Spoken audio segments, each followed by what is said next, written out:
What is up, y'all? It's your boy Yannick coming at you with another live reaction of My Hero 335.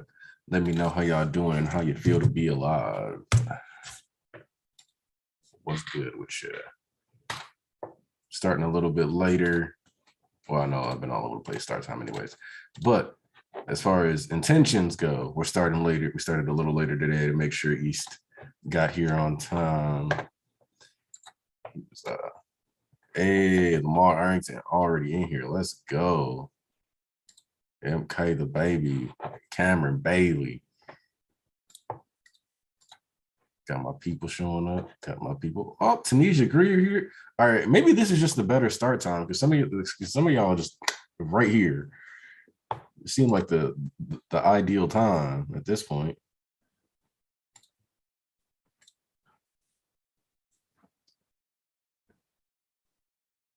That dark techno and pretzels is acceptable. Yes.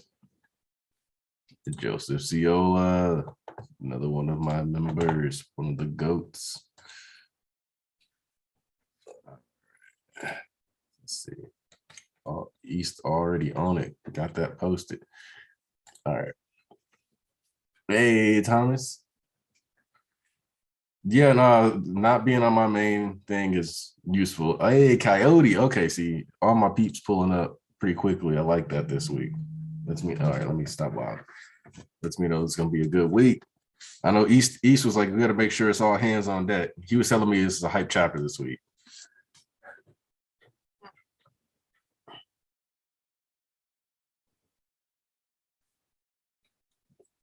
Word, spoilers are everywhere. Damn, that's crazy. If I like even see a hint of a spoiler, I'm just out now. Like, and if I'm on Twitter and I see like so much as a trace of a spoiler, I just immediately it's currently 10:31 a.m. Zeke. I just immediately mute or block a person. Like, I don't play that anymore. Like, that stuff got old because it was to a point where the only way I was gonna get spoiled is if you were a non-mutual that just doesn't use any keywords, or if you like went out of your way. Yikes, freezing through the night. See, when that happens to me, my joints are terrible for the rest of the next day because I'm an old man now. As a collective, yep. People are pissed about this chapter. All right, that actually has me excited. All right, huge discussion. All right, yep. See, but Tyler Hawk asking $1 million question: when are people not pissed in this fandom? Yeah, let me. We're gonna buck tradition. We're gonna start early. We're gonna start this a little early.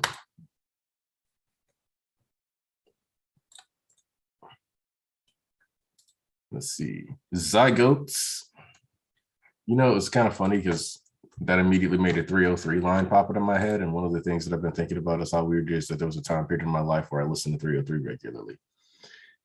Joseph Ciela, if East is in the Discord is any indication, I am ready for this stream. Oh, yeah, the classic excessive amount of spoiler in the thumbnail will do it. All right. Zygotes got All Might holding the egg. Wait, so Star dealt lasting damage to Shigaraki? Data analysis from the American fighter jet tells us that when Shigaraki stole New Order, it ate away from him from the inside like a poison. Evidence suggests that New Order ravaged a considerable number of the quirks held in his massive library. W for the Church of MHA, because we were saying, or especially like I said it in multiple videos, granted, I only put one of them as unlisted recently due to an audio issue, but that's whatever. I was talking about that. I was like, reflect is the first quirk that he mentioned because it was relevant, but it was not the only quirk. Based on the size of the vestige and the actions it was taking, that wouldn't have made sense otherwise. So I'm glad that that's been hard confirmed. No getting around it now.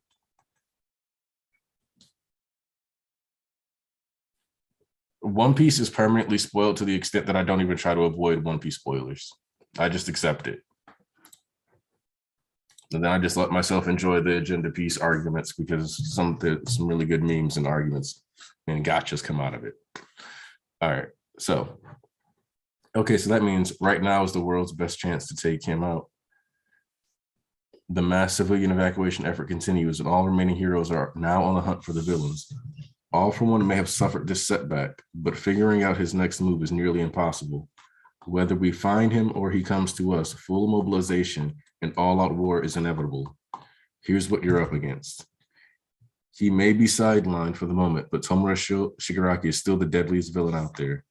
Then there's All for One himself, his original body. Plus Dabi the Madman with flames as fierce as endeavors. Young Himiko Toga, a constant thorn in our side. The 6 remaining near high ends, the remnants of the Liberation Front, and then there are the yet to be apprehended escaped convicts who serve All for One. It's safe to assume the list goes on. Yes, they will likely amass more allies. Meanwhile, less than half of those on our side remain to face this threat.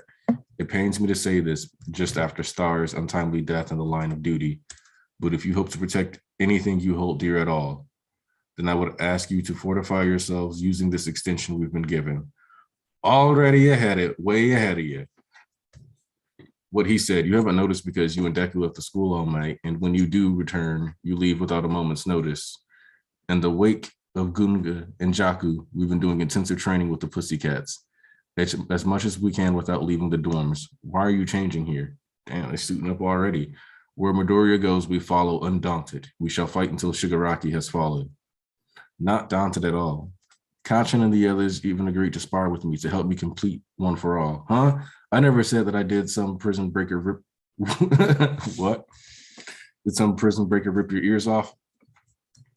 Sato, I thought you changed. Yeah, no, they're trying. This is way too much levity. Better say goodbye to your favorite MHA. No, kidding. But expect bad things to happen because this is too much levity in this chapter for anything else to be occurring.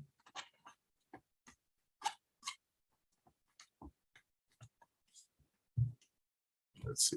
All right, let me get back in there. Not crazy in the chat. All I want to know is how much punch my new cluster moves are packing. Taking it on One for All is just another box to tick on the path to Shigaraki and All for One. That's right. Hey, don't forget to beat the snot out of me too. Come on, Kirishima. You ain't ready to give up the title of resident punching bag? Sarah asked. Nah, I just need to take some good poundings if I ever want to get harder. We gotta honor Star's last wishes. Why don't we take this out to the courtyard? How dare that piece of crap take my star from me? Okay, that's definitely Mineta. Star fought for all of us, Mineta. Yep, boom. Well, shall we begin, my wards? The zygotes I met that day have long since hatched. They refused to succumb to the raging storm, and now they spread their wings to reassure me. All for One, I'll say it again. You made a foolish move.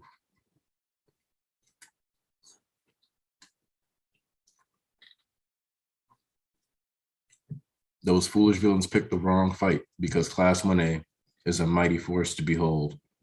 Know that, All for One. We got Shigaraki writhing in the floor in the cave, and Toga is confirmed to be there. And we got Spinner in the back. Worry not, my other self. All will be well. Your quirk factors are simply worn and weary after the fracas within you. Kill them all. Hate them. As long as a single person still remembers All Might's stupid face, I'll never know peace from this torment. Our minds are fusing. I can sense that much. That violent rage. Yes, I share Tomura's hatred now. There's this. There. This is all for the best. New Order refused to be stolen. But we've cleared away what was perhaps our most formidable obstacle. Let that lighten your heart. No sense in dwelling on a single foiled plot. I'm sorry to have to do this after all this prepping, but the rest of you will need to remain on standby a bit longer. Nah, screw that. Another day of dear old dad strutting around under the sun. I can't stand it. My dear Toya, we have much in common, you and I. He means they both petty. But let me tell you how we differ.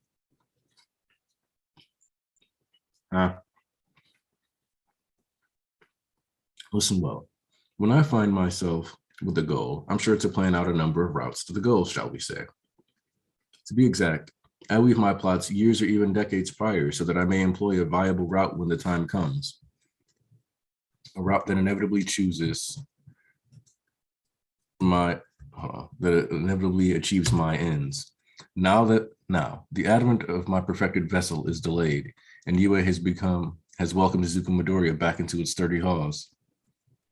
But what I have that you lack, Toya, are friends to spare. And that is a shot of Invisible Girl. But is this the actual UA traitor reveal, or is it a bait? Is it bait? Now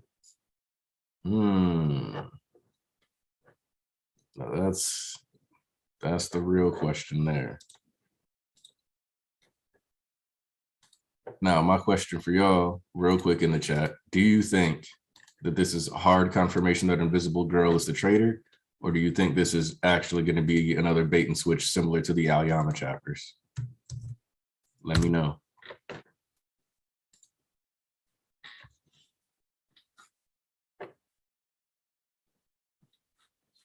Well, Toga had been out in the streets for a while, so, and if you remember, she was always supposed to reconvene with the league. So it had been a month, so it makes sense that by now they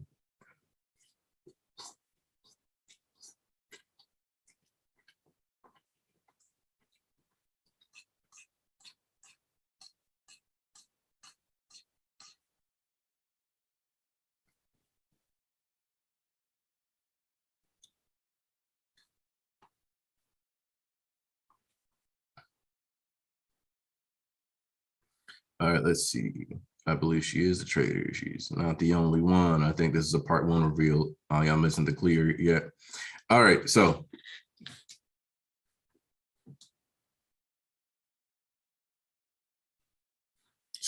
my thing with Hagakure is that right, okay, so I'm glad that Tarnish is bringing up the USJ thing, because Hagakure and Aoyama both were disappeared off screen and were effectively like not present in USJ, but Hagakure was willing to justify where she was and Aoyama wasn't. And I always found that interesting. So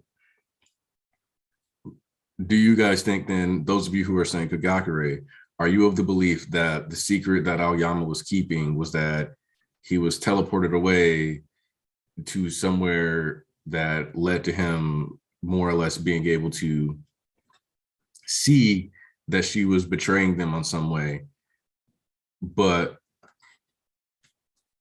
she couldn't see him? Is that what you guys are thinking?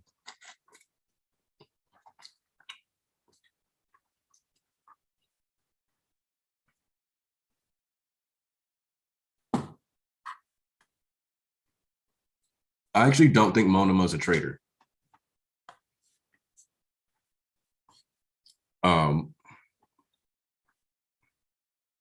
Koda, I would like Koda as a traitor more, because then he'd be kicked out and ostracized.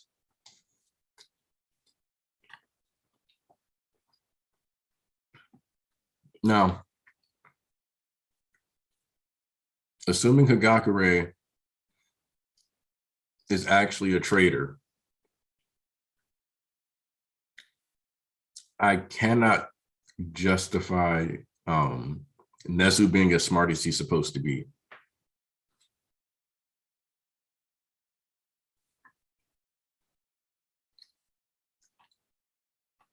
I agree with that too, Sundo. Like, I think that it's kind of weird for him to know and not just tell.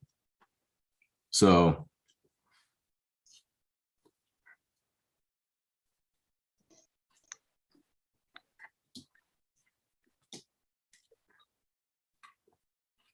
you think Deku, he was telling him?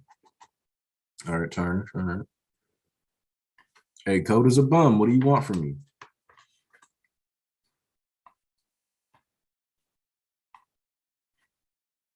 let's see. Joseph says, I think he was accidentally warped with her, and then everybody's favorite Mr. Potato Head doll convinced him to keep his mouth shut, but he's been trying to give hints to the others. So you think that, for example, when Aoyama decided to shine bright at provisional license exam, he was trying to get them to fail so that they'd be less vulnerable to All for One's machinations? Was that?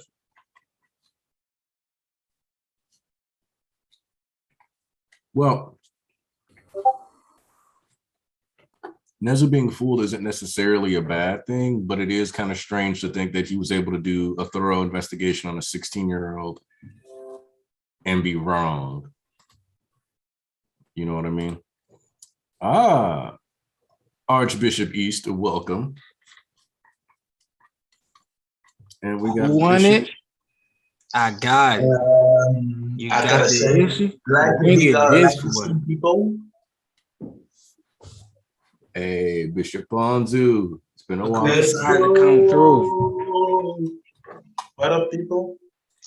I got to say something. I am at work right now. I just have like 5 minutes to tell what I think about the chapter.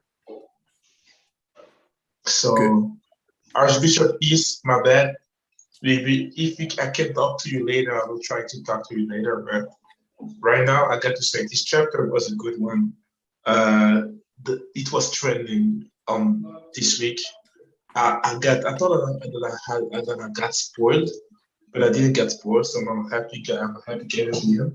So all the fuss that was online right now was so cap, guys. Damn.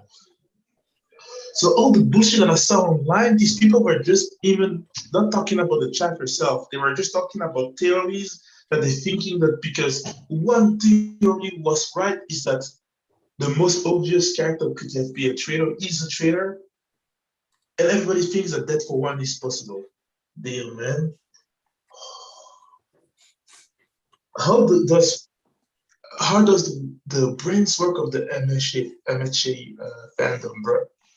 Just one theory, and one that was literally obvious, that the girl that you don't, the person that you don't see can be the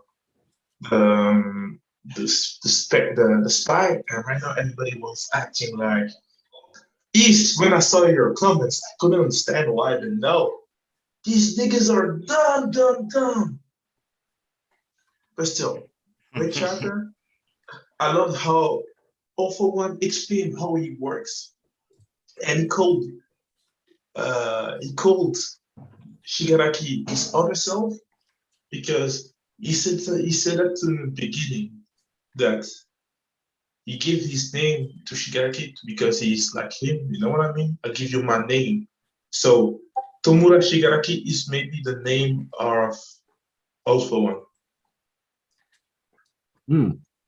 That's really so. I really think that he gave his full name to Shigaraki. So his full name is Tomura Shigaraki, and his brother was, I forgot, Shin or something like this. Am I right? Was it Yoichi Shigaraki? Yoichi Shigaraki. That is his name, Yoichi Shigaraki.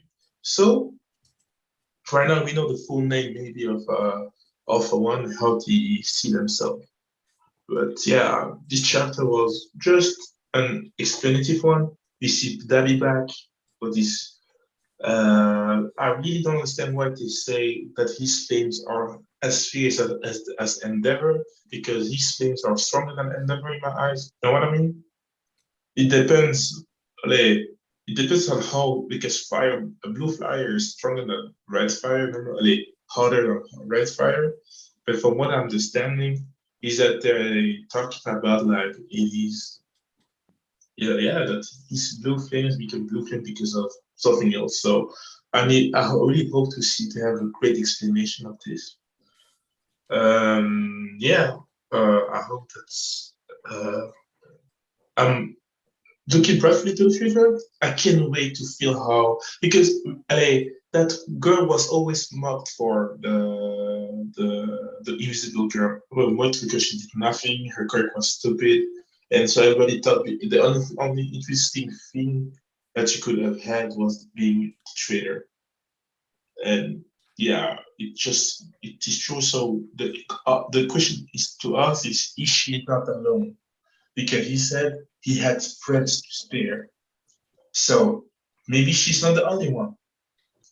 And I was fucking right to think that because as an invisible girl at the camp, you couldn't know what she was doing. You know what I mean? That's why I So always said yeah, it was weird, because I was like, you don't actually know if she was in bed or not, because you can say she was out of bed, but it's like, what if she was just kicked the cover off? yeah. Like, So because so she was directed not under Shigaraki but under All For One. Damn, that's really a good question. So if she's like 16 years old and she was working under All For One, or she isn't 16 years old, or she's literally her family is tied to All For One, if you know what I mean.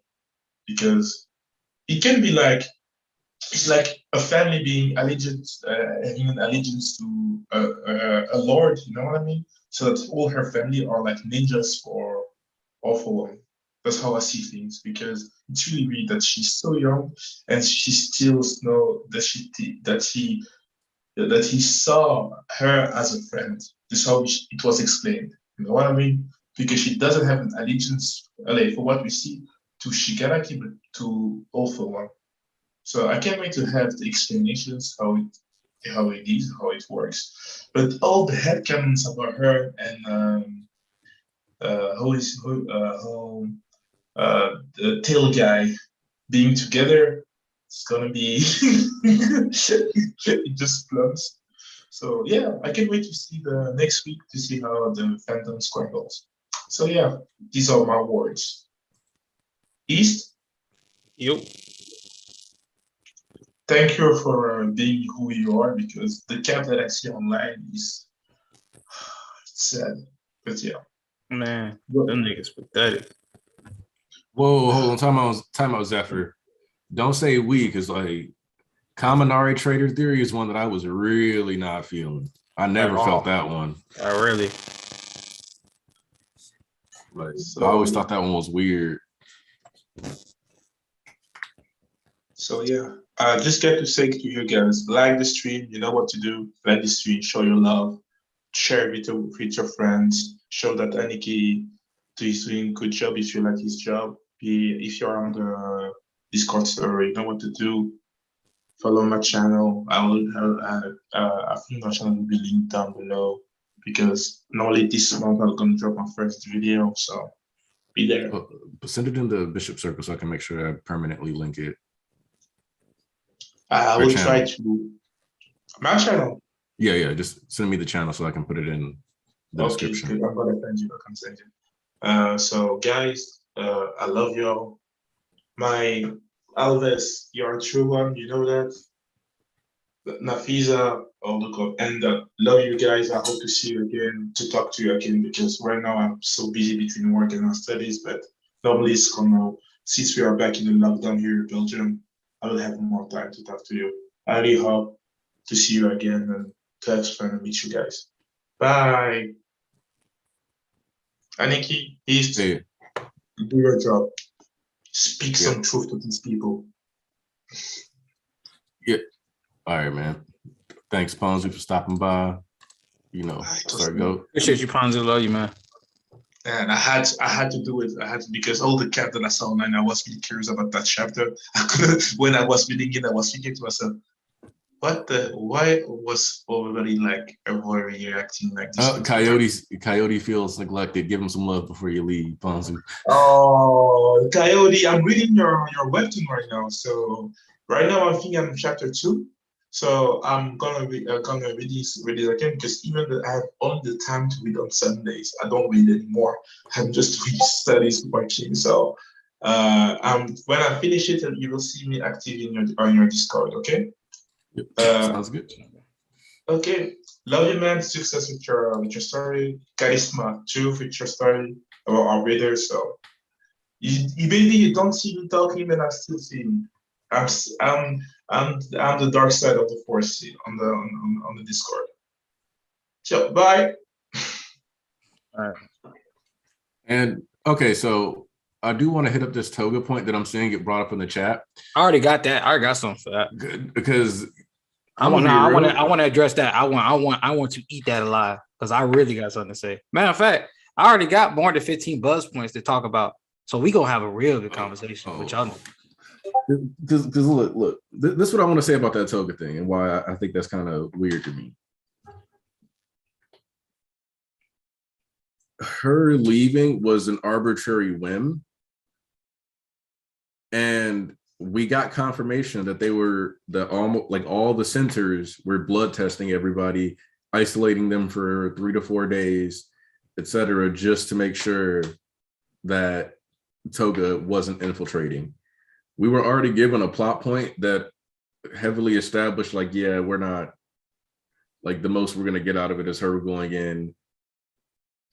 So I'm like, and like fighting some people. Like, I don't know if you just like wanted to see her fight some more people, but like Toga, I don't know how Toga's gonna get like a grandiose return unless she didn't reconvene with the league for over a month. And in what world, keeping Toga in the character, does that make sense? Nah. Especially with Skeptic and the MLA also being able to like, or PLW still having access to satellites and stuff like that. They would have found Toga even if she didn't find them. Come on, y'all. Nah, I got something for that. So let me address one thing real quick. I don't even know how I'm gonna start off. Real quick, Joseph, the way the Kaminari thing kind of got set up was kind of stupid because a lot of it was just people were like, why is he so weak? Although he's lightning user, because you never see a lightning user, the electric user be weak typically. They usually OP overpowered, but he was weak. So the theory was just like, he was the comedic character. So the theory was just came about, was like, okay, he really just faking his power, and then one day he'll just like switch up and be more OD than anybody in the class. That's kind of how that shit kind of started. Bless you, very early on. And then they had other like ways to build the theory because you know these niggas be building shit. But now, I got something definitely to say. You niggas.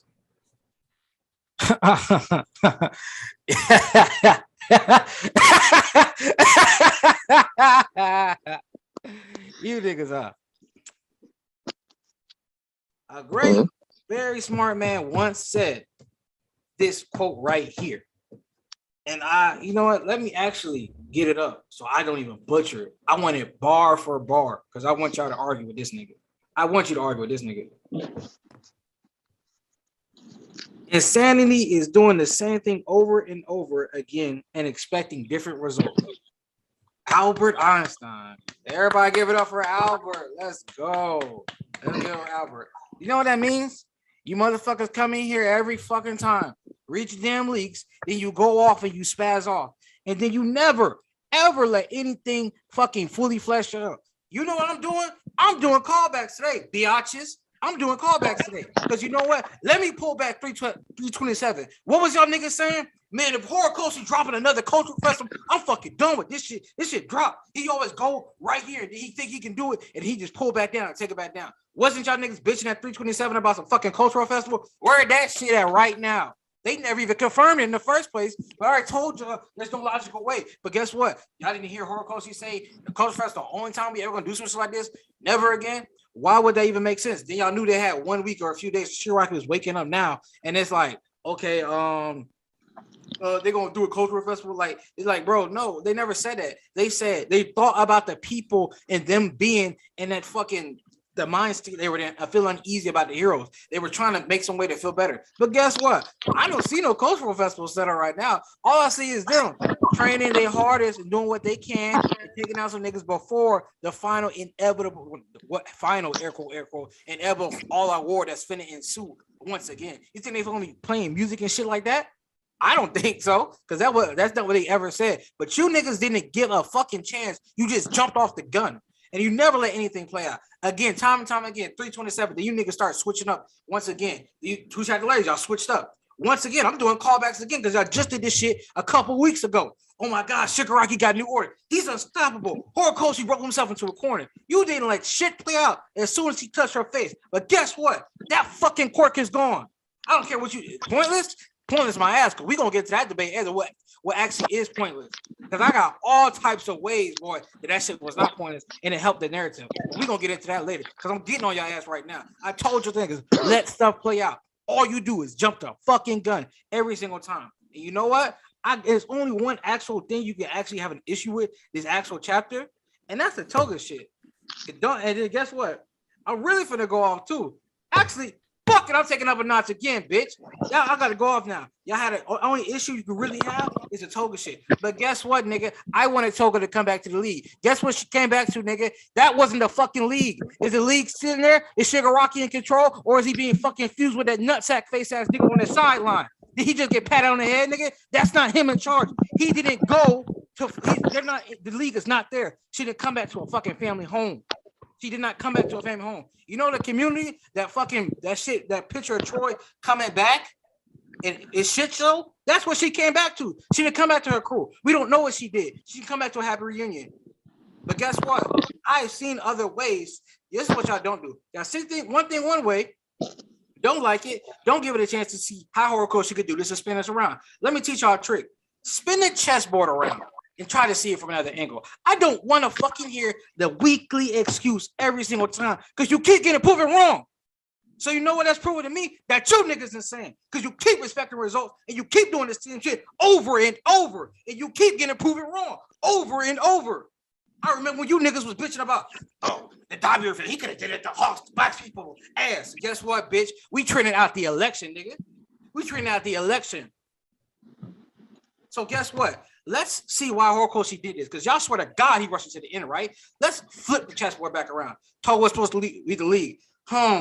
That's not the league, because Shigaraki is currently in pain, fusing with the Besties. She didn't come back to her home, her family, her crew. What would have been the conversation? She came back to all these niggas, right? But now, guess what? Off one is telling these niggas, I'm in charge right now. I'm the parent of your best friend, leader of y'all group. I'm the one running this shit. But guess what Sprinter said? You're not the guy I followed. Dobby don't fuck with that nigga. Dobby don't listen to nobody. You think he finna fucking listen to all for one? Nah, Toya, sit down. And then he got barred up. You know that nigga petty. Toga said, Tomorrow, you're our leader. All this shit they been through, and you think Horikoshi just gonna throw it to the side because y'all believe he's Russian? No, nigga. How about you take it? Take the chessboard, spin around.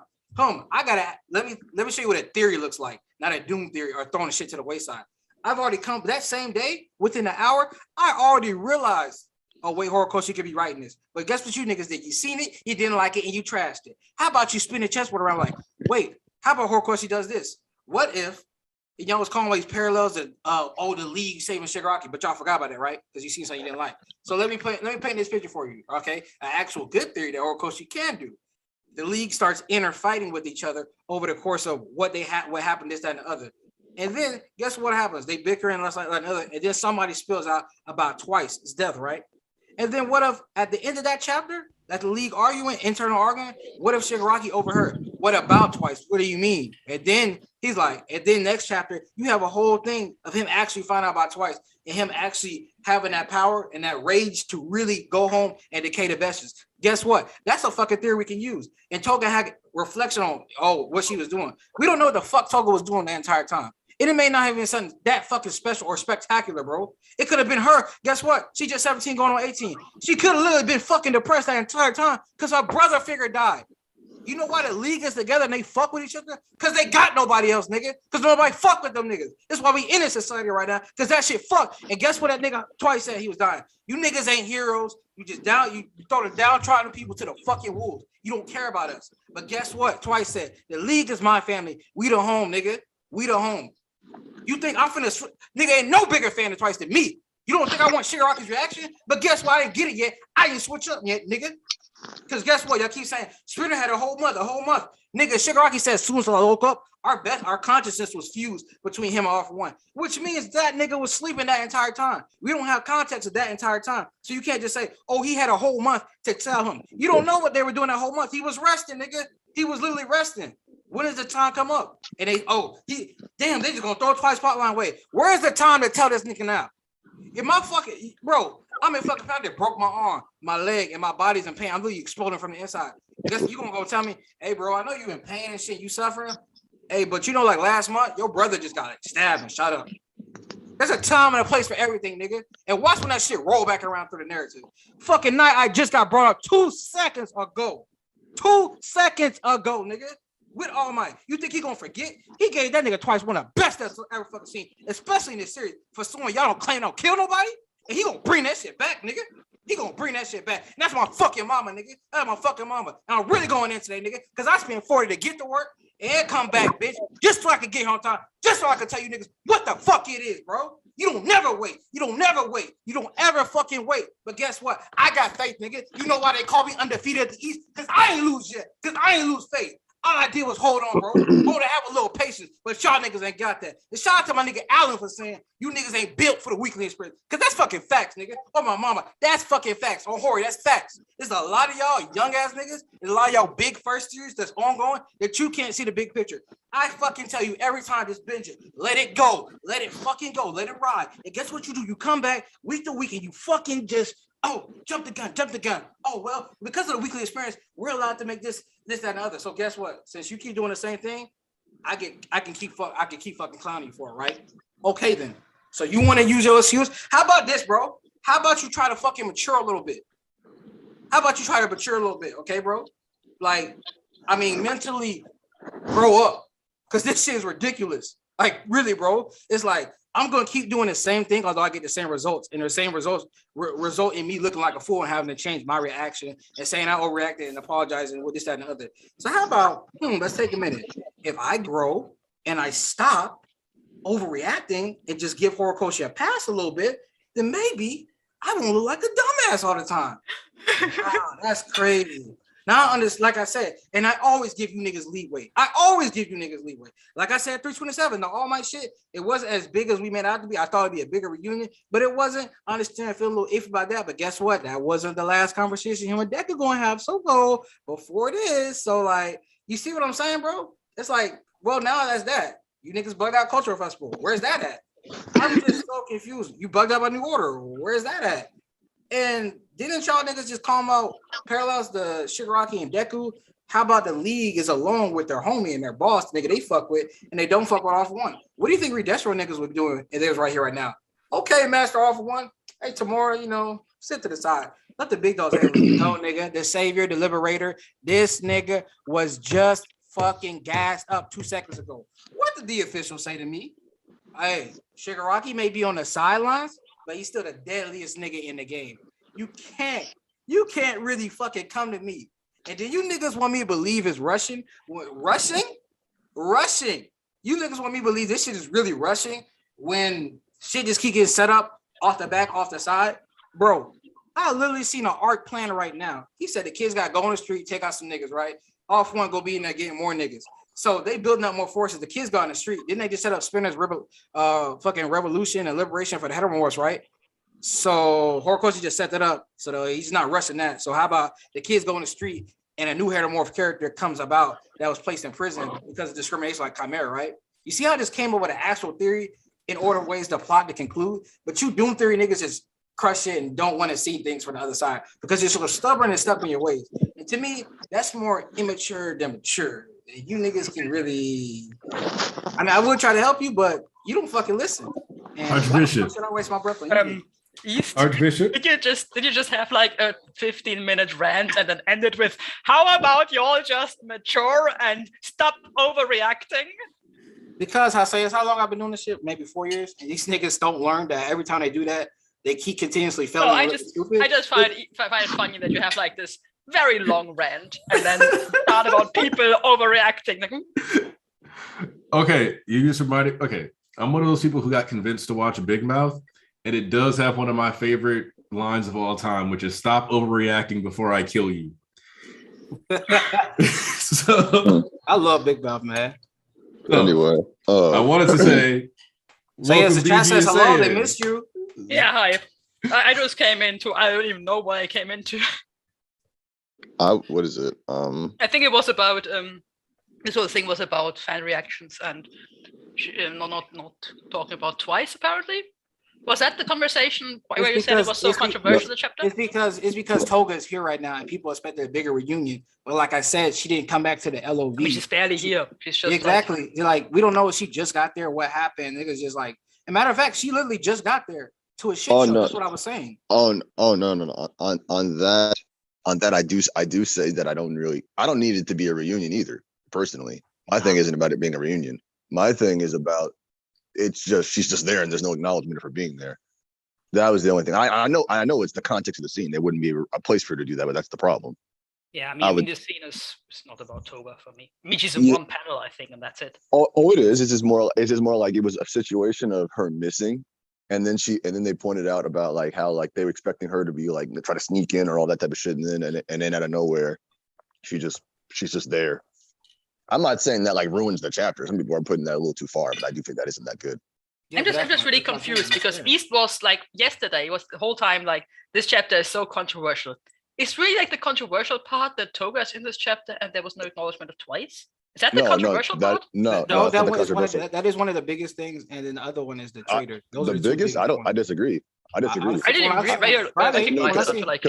Because at least on my timeline, most of the people there are far less people mad about the Toga thing, and more people are mad about the Hagakure thing. Because the people who are mad about the Toga thing are people who actually don't care about, who don't actually mind, or either they like or they don't care about the Hagakure thing. Which would be people like me. People like me who don't like the Toga part are the ones who don't give a fuck or actually like the Hagakure shit. Mm-hmm. But like I said, I understand it being like iffy about that. That's like the only real issue you can have about the chapter. But like, yeah. I mean, so I want to point out that Mac in the chat said that his biggest issue was the kids thinking that training with the Pussycats is going to mean something. That's a good. That was funny. Honestly, East, when I read the chapter, I was like looking for something where you thought it was so controversial that you needed my opinion particularly. And for a moment, I was like, it has to be the part about Toya being as fierce as Endeavor, right? No, I don't. Just because East made it think as if something that I should have an opinion on specifically. But you see, my thing is right. So Sayas, what was the big controversy, right? Why was I telling Sayas in the business circle, yo, Sayas, I need you here. Y'all can't wait till you hear. I'm really interested to see your reaction, right? Now you see how you just thought the biggest thing is probably Toya being on par with Endeavor or stronger. No, I mean in the end I thought it was probably Hagakure, but I didn't think Toga. I think it's just I was reading this chapter thinking there had to be something in this where you wanted my opinion on it, so I was like, it's probably the Endeavor thing. That's another overall point too. But there's two things.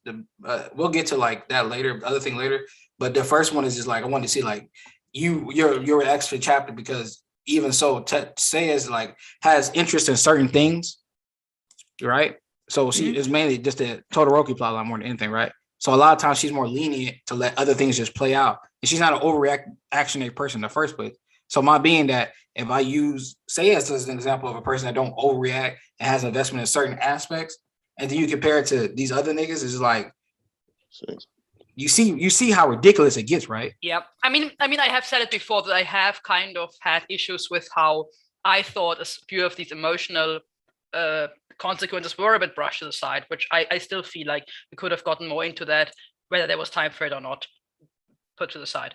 So I guess I can see that if you are waiting for that moment where Toga does acknowledge Twice and when they talk about it, then I can see that would be a bit disappointing. But this is just, I mean, you've got like half a chapter of the league, so I would still give it like at least 3 more chapters or 5 more chapters. That's what I'm saying. It's like they just linked up and they didn't even fully link up because Shigaraki's literally fusing with Vestas nutsack face, and he's literally throbbing in pain. Like his body is poisoning, agonizing on the floor. Like, where is the point in telling like, yo, tomorrow, please stop this. Twice is dead. We need you. Like, what the fuck? Like, where is the point in time that for them to actually bring Twice up? Because like I said, we don't know what they were doing for the month. Spinner and him. Like I said, I'm more interested in the traitor shit because that was the thing I saw getting the most reaction, and the reaction was mostly about the fact people said it was boring, and they were and I know a lot of people who actually love the series, and they're very lenient too.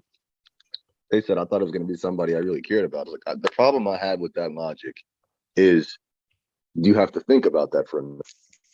There's nobody that you give a fuck about that makes any fucking sense. Because at the end of the day, I said it before. I said it as soon as the leaks came out. I said, in which people probably, if they put 2 and 2 together, they know what I was talking about. I said, if it was somebody that you knew, you cared about, you'd be like, this is super. Oh man, that's crazy. And then you start thinking about it. It's like, but wait a minute, when this happened? Like, how does this make sense? Because they were here. Even Sue from the start.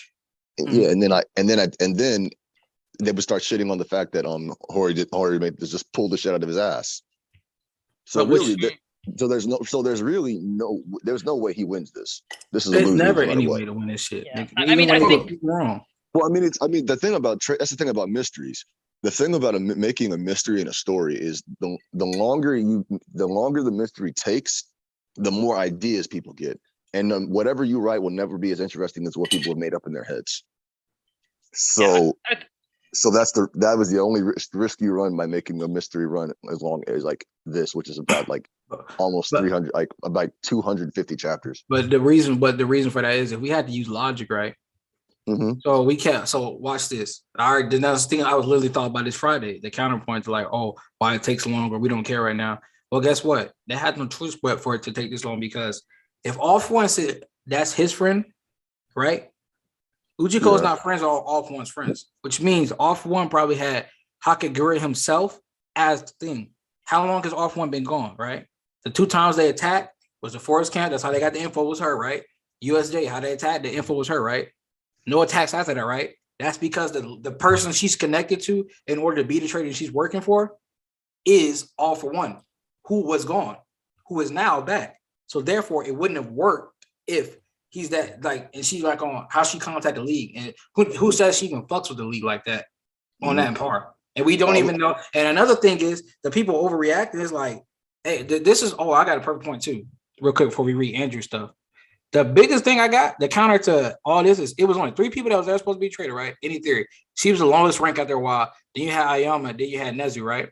Now, the reason she's actually the best out of the 3, I would like to have a debate about this. The best out of the 3, Nesu had to be the Red Sun traitor, which is the Justice League, which was a code word to trick him, right? Because we know he's not really evil.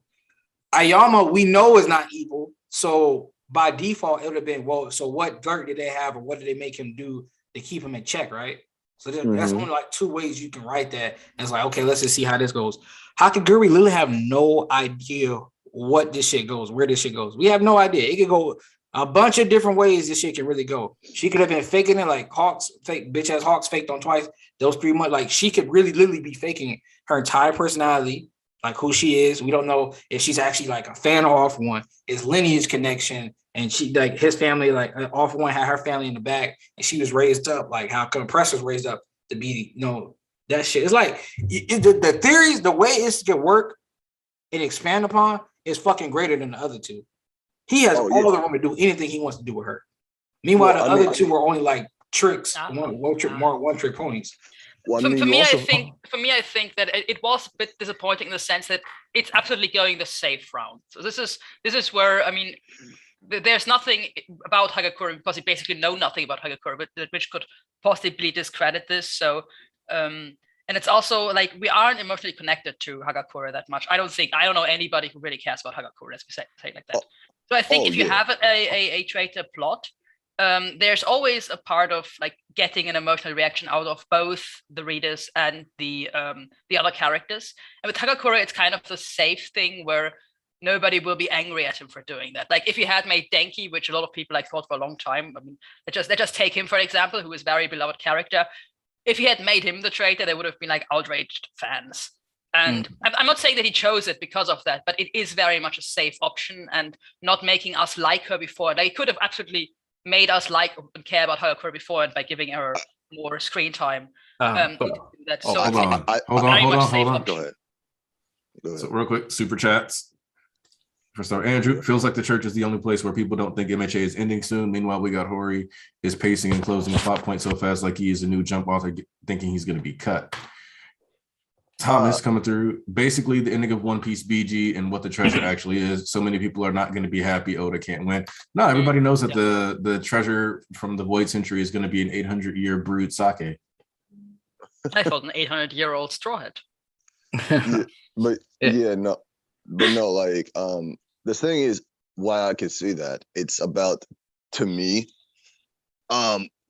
if somebody pointed this out in my chat, that if you are if you give it to like a character that's very, very developed, the issue is you're gonna have to bend over backwards to make that make sense then. Exactly. And there's gonna have to be So No, like- I mean the idea would have been that he already had it make sense. I mean, he knew from the start of the trade that would be, so he already made it make sense. And that's not what I mean. That's not what I mean. I'm essentially saying, like, for example, people were saying like, oh yeah, I wish it was like they thought it was gonna be Denki. The evidence for Denki was so fucking like light and reachy. And it's also the fact that you can't find any motive in him either. I can't find motive in her either. Hagakure at this point. Hagakure, we will learn a motive later on, I assume. And if Kaminari will learn a motive later on, that would be fine. Oh, that's not what I'm getting at. I'm saying essentially, with her being a blank slate, it's very easy for her to have like a motive that we didn't see coming. With somebody like him, for example, I'm just going off the Kaminari example. If somebody like him, making a motive like whatever the fuck he's gonna write, more than likely isn't gonna make that much sense considering who he is. Exactly, as a character. Yeah, it's the easy and the safe route. That's what it is. I mean, he could have done anything else. Let's not act as if Horikoshi didn't have a choice of 18 characters and he could have easily picked any one of them and just wrote them the way he needed to make them a traitor. He didn't choose that. He chose the easy and safe route. Hold on. Slow down. Because one of the things that I wanted to say about this is that, because as we're talking about the way this works, is that what's one of the big complaints about Class 1A? They don't get no development, no screen time. They boring.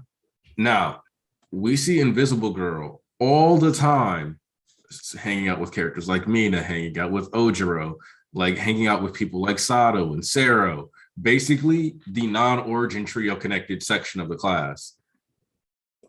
So, one, we now have a plot that likely will help develop the underdeveloped side of 1A. This was going to like help prop that up.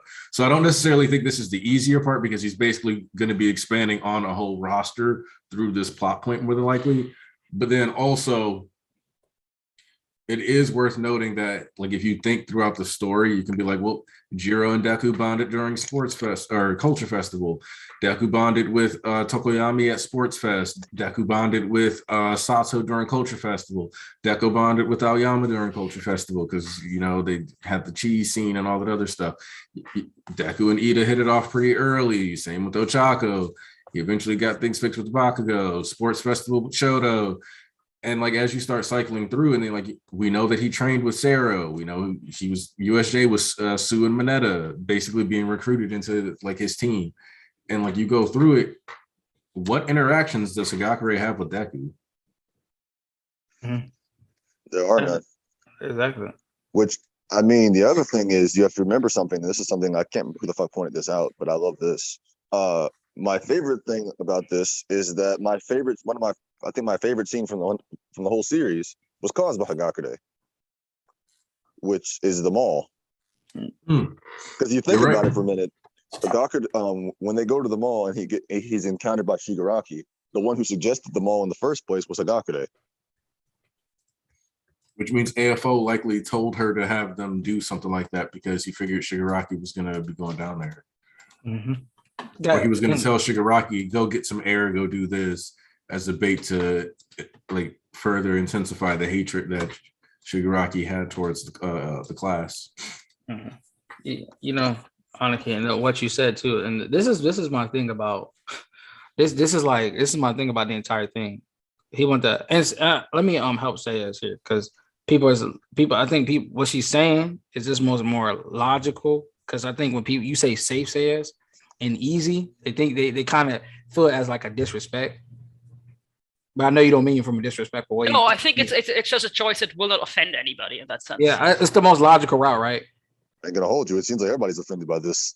Yeah, but no, but that's just the MHA community being stupid. If we writing from logic like a narrative, it's like you said, anybody like a common art would have made sense, because now you got to bend over backwards to make all this other shit add up that's not really there.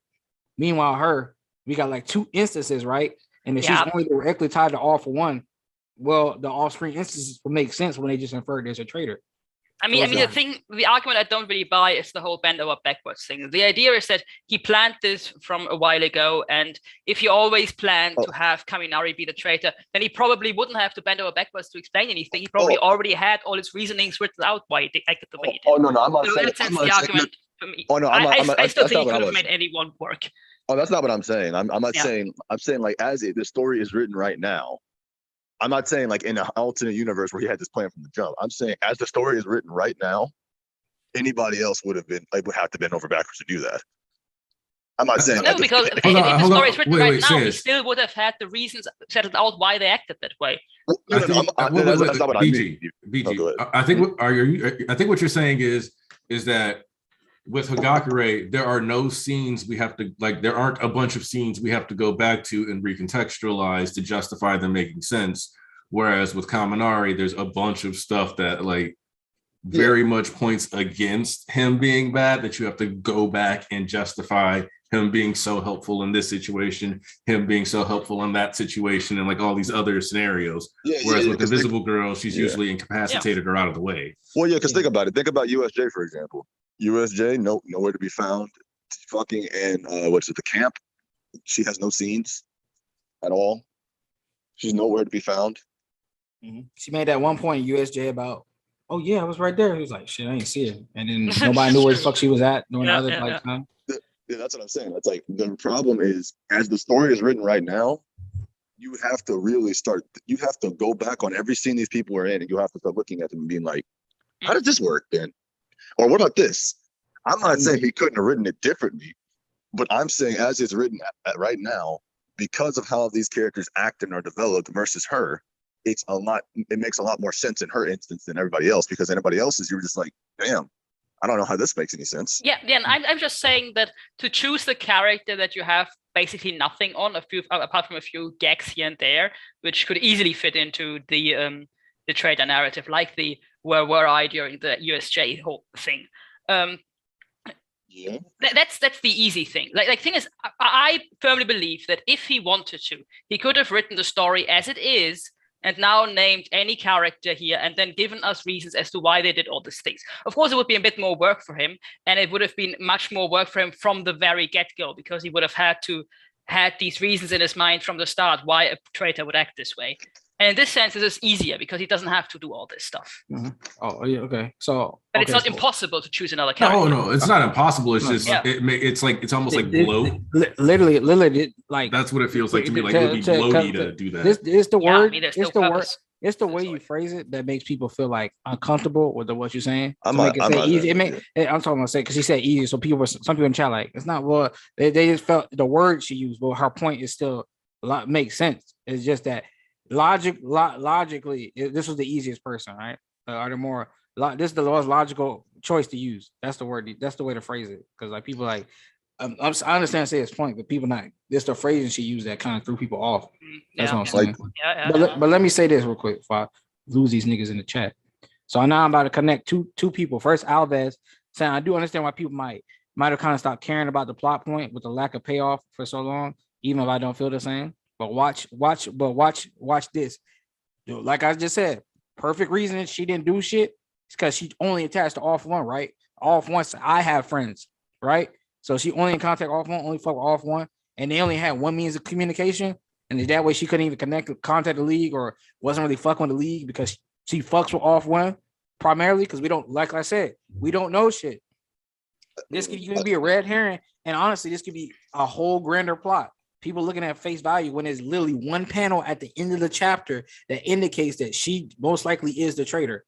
Yeah, that's what could happen. So you can't say the payoff is weak when the whole payoff ain't even like. Yeah. That's definitely true. Like next chapter, it didn't fully cut. It's like to somebody. And then we don't know. To get into that. Hold on, and then we don't know fully what happens. Like her motivations. It's like face value. Like, okay, bro, what if she phase one of the students and cripple somebody? And then then it's revealed to the whole cast like that. Because y'all always want to care about the cast reactions and stuff, right?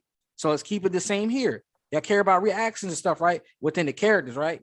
So let's keep it a buck here and do the same thing here. We don't know how the kids will really react. And the tie with Poison Tree said, so who is Hakaguri close to aside from Ojiro and Ayoma? Probably Mina and Momo right? Since they work together in some Shoji, occasions. I think. No, it's mainly Ojiro. It's like mainly Ojiro and they kind of got a tie only because of that thing. But it's Ojiro and Mina. That's the people she kind of closest to. But really Ojiro, she's really Ojiro, Mina, Momo, Shoji, I thought. Shoji. Wait, Shoji? Yeah, actually, she does talk to Shoji a lot. You're right. Okay, so see, there you go. So yeah, like I said, it's the underused side of the class that she spends a lot of time on. So that, and then since they're closer, we don't need Deku and them really reacting because Deku and them have their own big relevant plot lines. Todoroki fan plot line, Bakugo doing his growth in power, Deku having all this other shit. Like we don't need them because they're not super attached.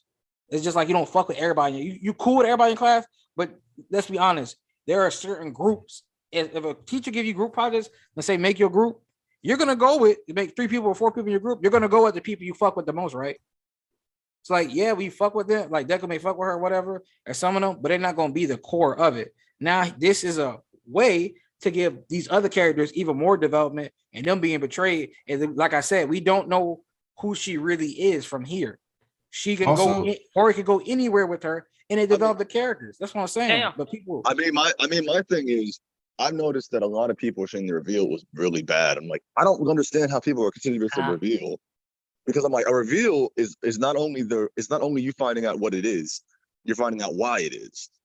And I'm like, I haven't figured out the why. So why in the fuck are we reacting to this? Well, I'm reacting to who it is fine. I completely understand that. But saying that this was underwhelming and all that type of shit, I can't say that. Because like I said before, no matter who it was, if you were going just off of the who, you wouldn't have given a fuck.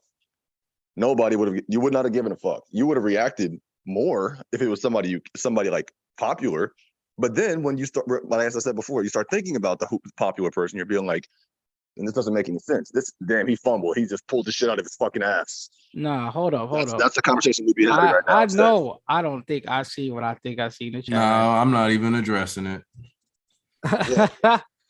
So this is what I will say. I'll just say this. Ain't nobody except Off One being the final villain. I don't know when that fuck came out of my mouth. Never did, never has, never will. Because he not. I don't give a fuck with anybody to say. Also, real quick, I'm going to answer that question. She was with Class 1A fighting Mirio.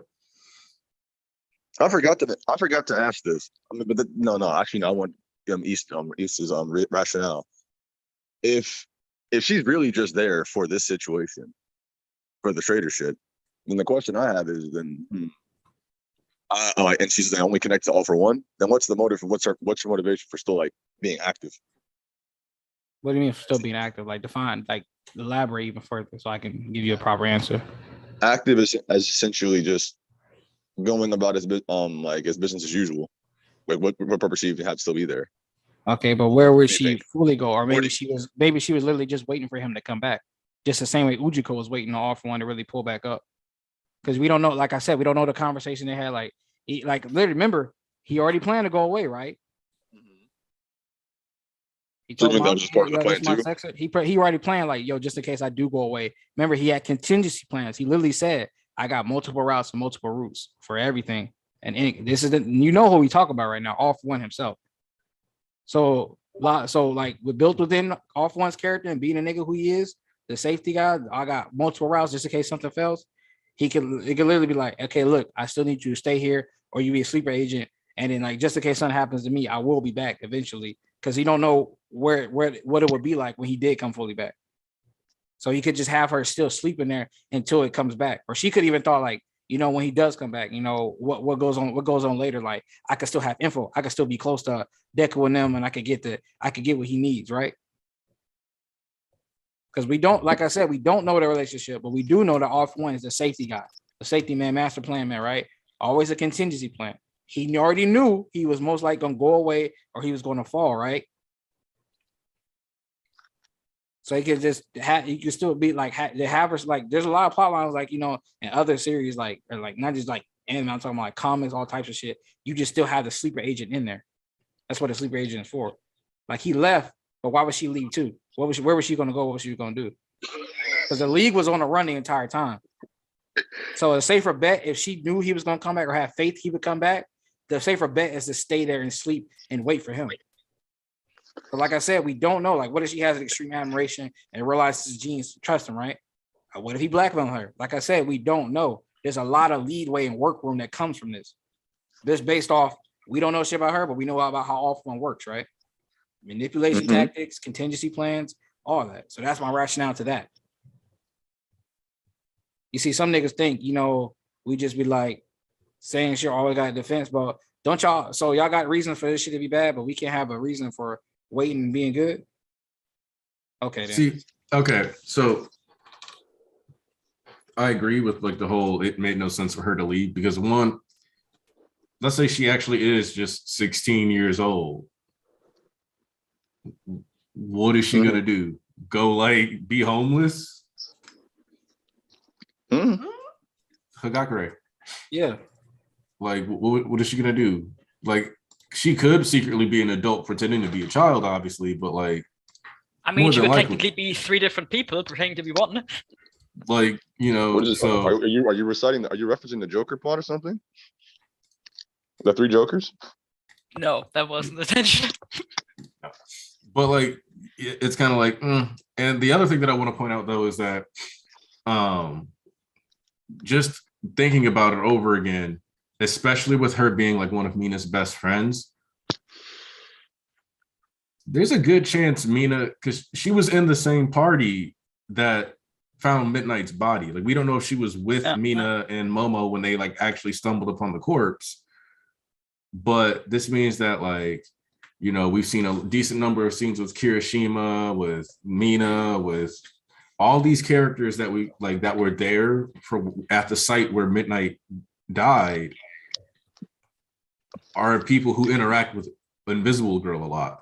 So the entire crux of like that emotional situation that people have been kind of obsessing over and worried about is likely going to be tied to this whole traitor reveal. And that's how you're going to end up caring about it, is that it's going to be the way this impacts and pushes people beyond their limits that we've seen before psychologically. Whereas, which in a sense kind of means that like the whole, oh yeah, we're going to try to do a concert for everybody because we want to help them and alleviate their psychological burden, was actually a way of Horikoshi being like, you guys are about to be even worse off emotionally than you were before. That's my thing on this too. People say, oh, we don't care about her, this, that, and the other.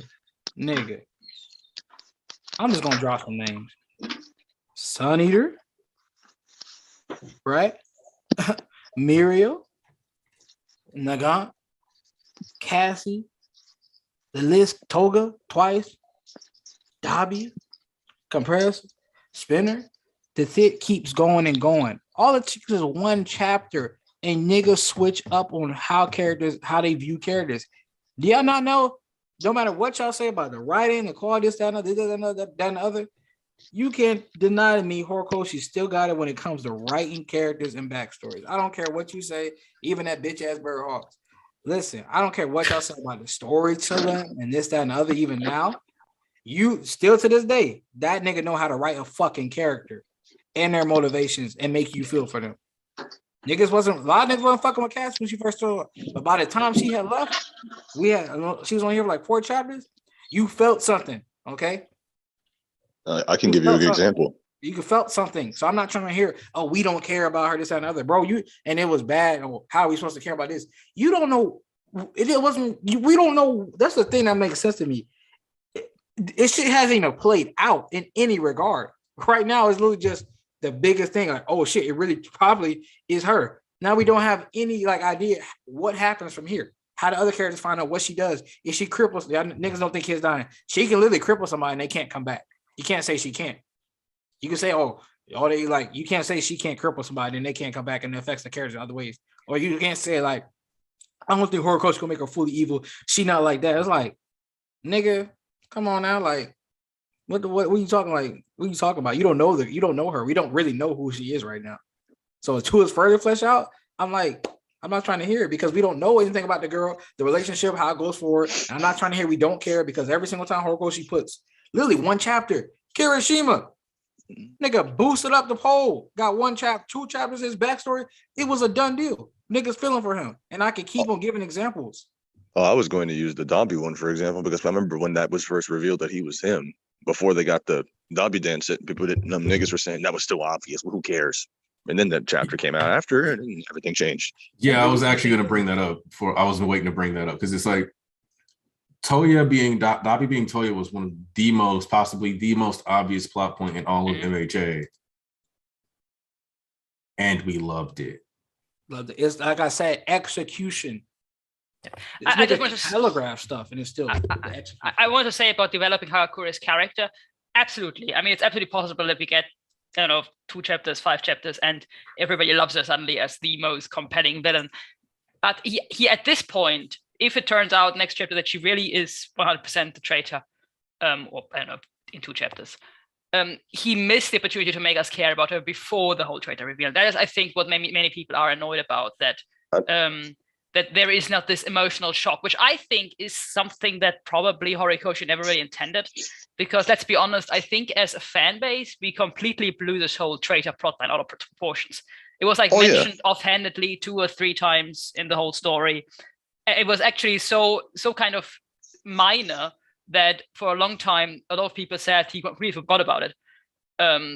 So it's not something where I think Horikoshi wants us to make a lot of assumptions and expect something huge out of it.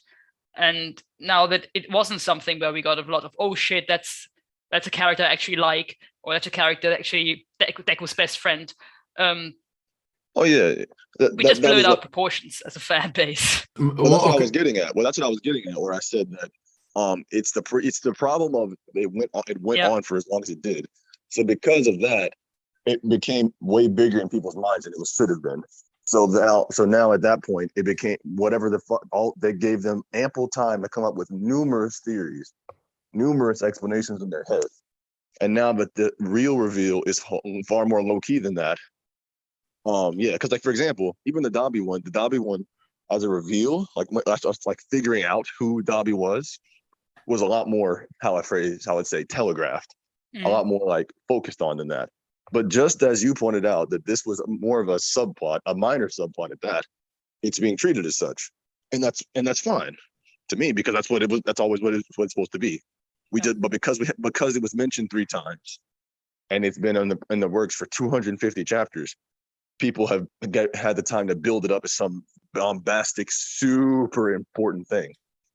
I don't think it's just a mistake of the time, but just of fandom overall. That just something that is mentioned offhandedly once can within 10 chapters explode into something huge. It's like there was a joke I saw recently where somebody was like, I'm a character that has X, Y, and Z like complicated narrative points, but the fandom will grab onto me, latch on, and decide that my main personality trait is just my favorite food.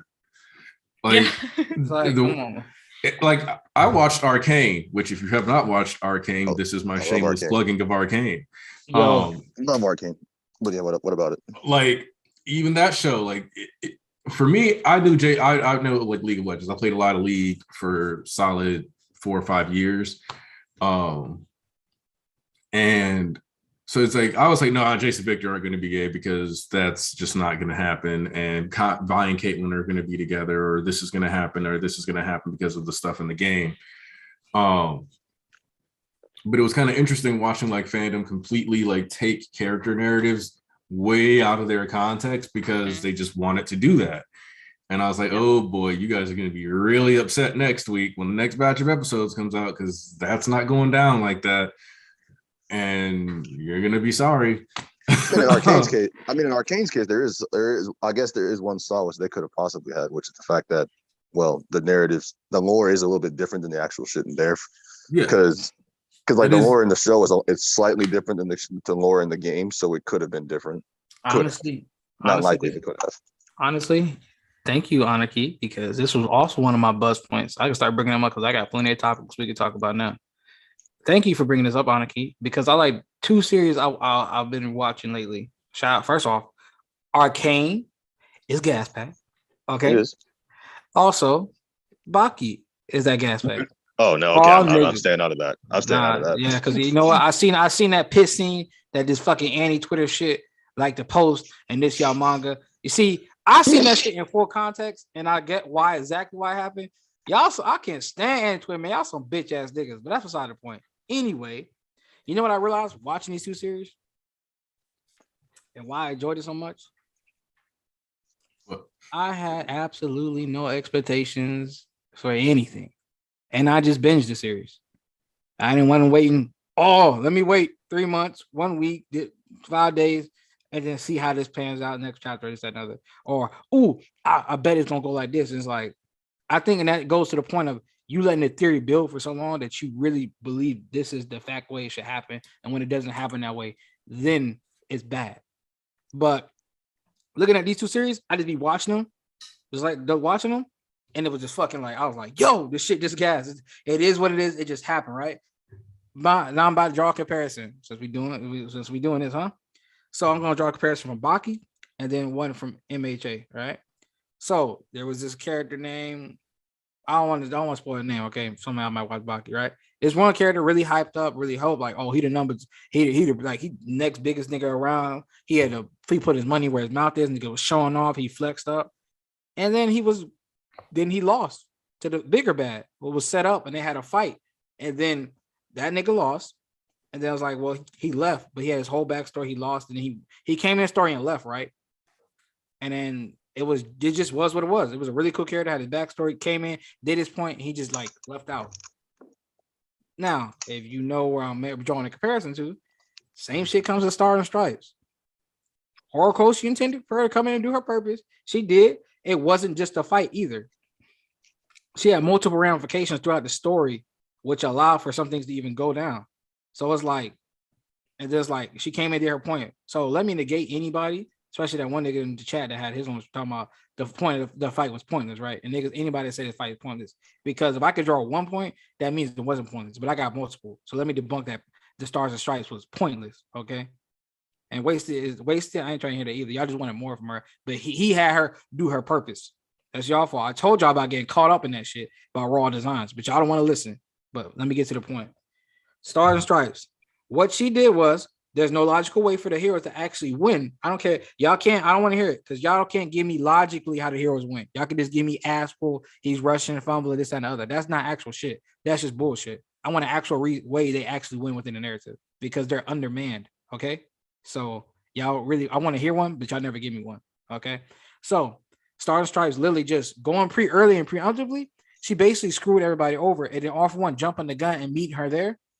Literally was that point, because logically within the story, he literally Horikoshi put on panel with off one saying, if these two niggas met up, I would have been donezo.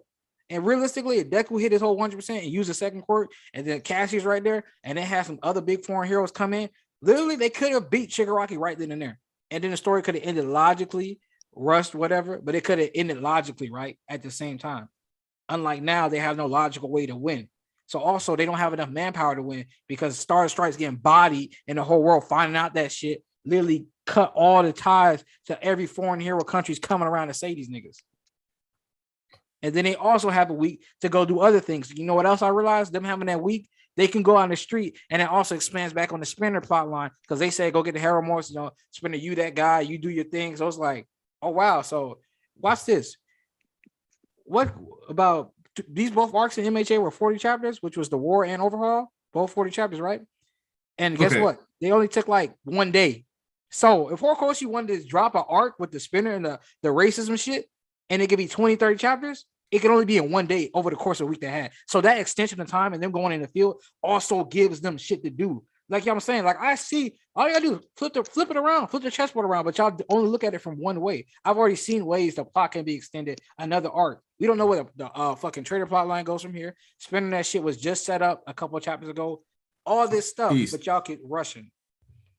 So about this arc thing, I actually want to kind of real quick dive on that point because I want to point out that every time the heroes are like, we have prepared for the final battle, and the villains are like, we have a plan, the villains win. Like every time the villains have a plan, and like the only time I can think of is like since was when All Might was still active. Any other time, the heroes are like, this is going to be our plan, we're going to do something, and there's always some ridiculous cost to it. Like Night I was like, all right, cool, we got this great plan, we're going to move in, woo, and he's dead. PLW, we got this great plan. We're gonna move in, underground raid, just like back in Overhaul, and multiple heroes are dead. Like, remember, like there's like even with Camino, which I think this is something that I like talked about in the video that I did that's like unlisted because of the static, is that even in Camino, they did not properly succeed at what they were trying to do. The goal was to shut down the League of Villains and rescue Bakugo. They rescued Bakugo, they failed to stop the League of Villains. And the idea that this is being rushed is kind of hilarious, because what this directly tells us is that they cannot go into what they want to do as the last battle. Elite Fleet, like, because, and we were talking about the reveals, and we were talking about how like the emotional gut punch and all this other, just assuming Hagakure is the traitor. What this is to tell you is that her being the traitor is the least important part of this traitor plot. Her reveal is the inciting incident of the next like story arc that we're about to go into. So whether we're going to be following Hagakure more directly and she's borderline going to come off as like one of the main characters over these next 5, 10, 15, 20 chapters, whatever the case may be, this is looking like the direction that we're going, where we're going to be more centered around Hagakure and learning who she is and her motives and whether or not she's actually a child, for example. And one of the things that I do also want to point out is that we got to consider it is a little odd that Horikoshi said that if he ever drew Invisible Girl's face, he'd have to make sure she was especially beautiful. But then you get stuff like in the school briefs where you have the makeup contest, you have the times where Invisible Girl is like out here giving Ojiro a kiss, basically meaning like she's like his confirmed girlfriend almost, just very much in the background, because, you know, shonen authors have admitted, like the Attack on Titan author admitted that he was more antsy about potentially putting the Eren and Mikasa kiss in the series than he was about any of the gore, which is why he ends up Eren wraps the scarf around Mikasa when they encounter the Smiling Titan during season 2 for the episode was Scream, I believe, because I think it's the season finale. It was easier for him to draw that than to draw the kiss. So Hagakure being invisible and kissing Ojiro might end up being what that's about. So yeah, you got all this stuff going on in the background, and now it's going to be all clarified, contextualized, and it's going to allow all these other characters to step into it, which is going to expand the story. Because the other thing is that I think a lot of people feel like when we talk about like, oh yeah, because it's been 250 chapters, it's also worth noting that things like the sports festival, which happened after we got the first mention of the traitor, was twice as long as it was intended to be. Overhaul ended up longer than it was supposed to be. Like all these different arcs ended up being longer than they were supposed to be. So it was never intended to be necessarily 250 chapters later. It just so happened to end up being that, because that's what happens when you get the time to actually write your story out and expand upon details. And real quick, I want to put this in, since y'all want to be like, all right, well, we can't compare this, although y'all like to compare, you know, MHA to Naruto and every other series, right? Or the PTSD ones y'all got. So we're gonna keep it MHA to MHA, right? And talk about a reveal. One obvious one that needs to be expanded upon is shot. So let's compare Dabi is Toya, which was obvious, and Horikoshi knew it was obvious, to Hakaguri. So when he revealed who Dabi was Toya, he didn't wait. Something my Nias told me, which was really interesting, right? And I never even thought about it like this till he told me. Horikoshi already knew that everybody knew. So guess what he did? He literally just like 2, 3, 4 pages in, he literally just had them say, "Yeah, I'm Toya," and then expand upon it with the actual execution of everything else. Okay, so he knows what he's doing concretely, and y'all can't really prove that to me otherwise. Like he literally knew. Oh, I know I made it obvious. It's just about the way I want to execute this shit, which is not, y'all not going to see coming. Because I don't think I ever heard anybody be like, the way it was literally executed, I never heard anybody really say that theory. And it's still slapped. And then it's still being expanded upon even further. So my thing is, nobody let this shit breathe. They just said at face value, like, nigga, let it breathe.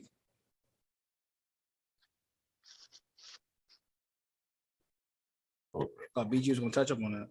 Oh no, I already said my piece on that about how about how that was just another example of why I think that it's best for us to just wait on the X on the Y rather than just looking at the who. Because if you just look at the who, then yeah, and not really, and really we haven't even got a confirmation of the who. Exactly, and that's just like in who say next thing you know, it's red hair, and then plus we don't know this ties into other characters, which I still believe Nesu tied to this because honestly, like Aniki said earlier, how come Nesu couldn't figure it out? And what if the 2 times that they were doing it, all Hakadura did, it was still Red Sun, right, Aniki? Whatever, still that. What if all she did was go say the trigger word to him, and he's still the unknowing mode? Because remember, every time they did Red Sun, they wasn't even like, fuck. They were just kind of like taking it back. And I'm rewatching Your Justice, right? And even then, the first episode, the Guardian was being mind controlled by the little genomes, right?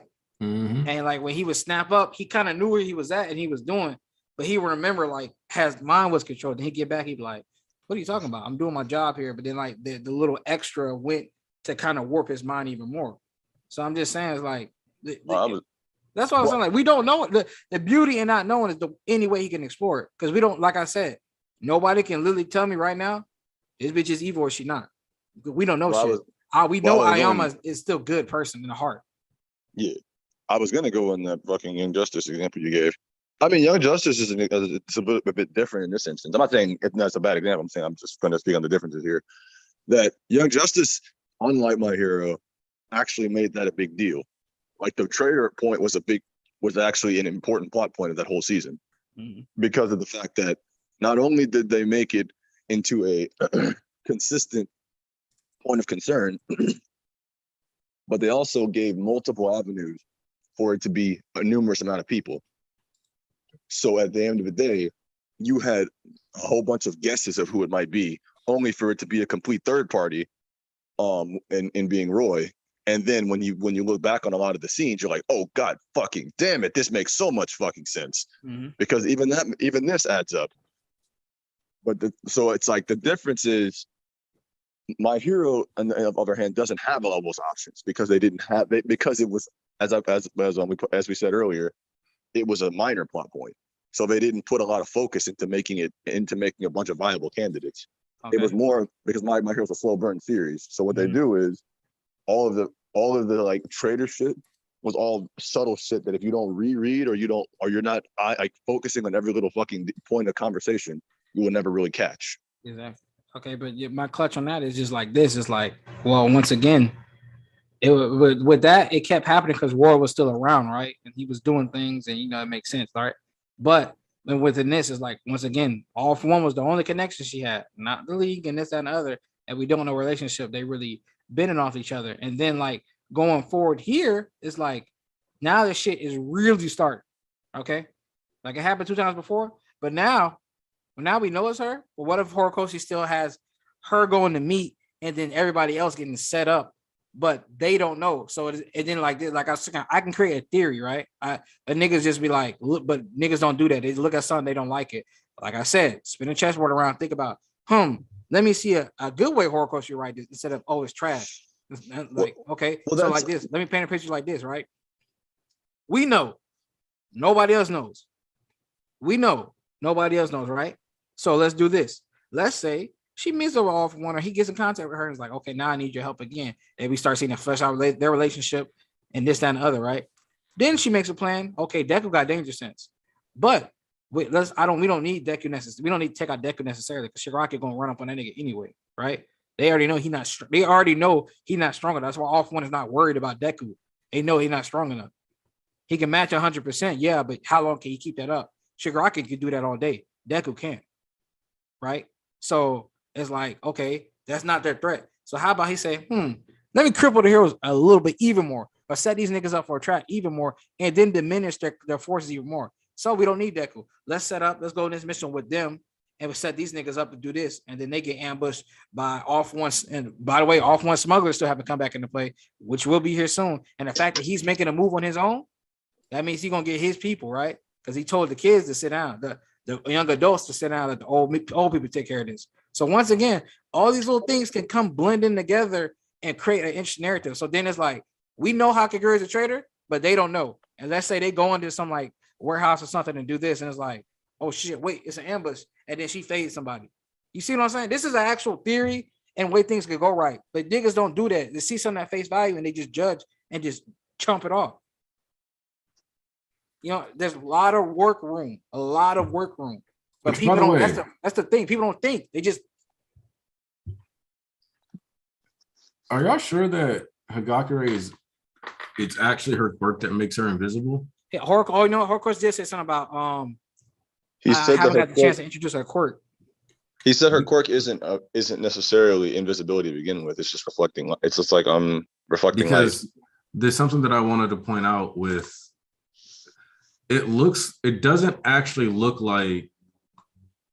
It looks like she's wearing an invisibility outfit in the outline.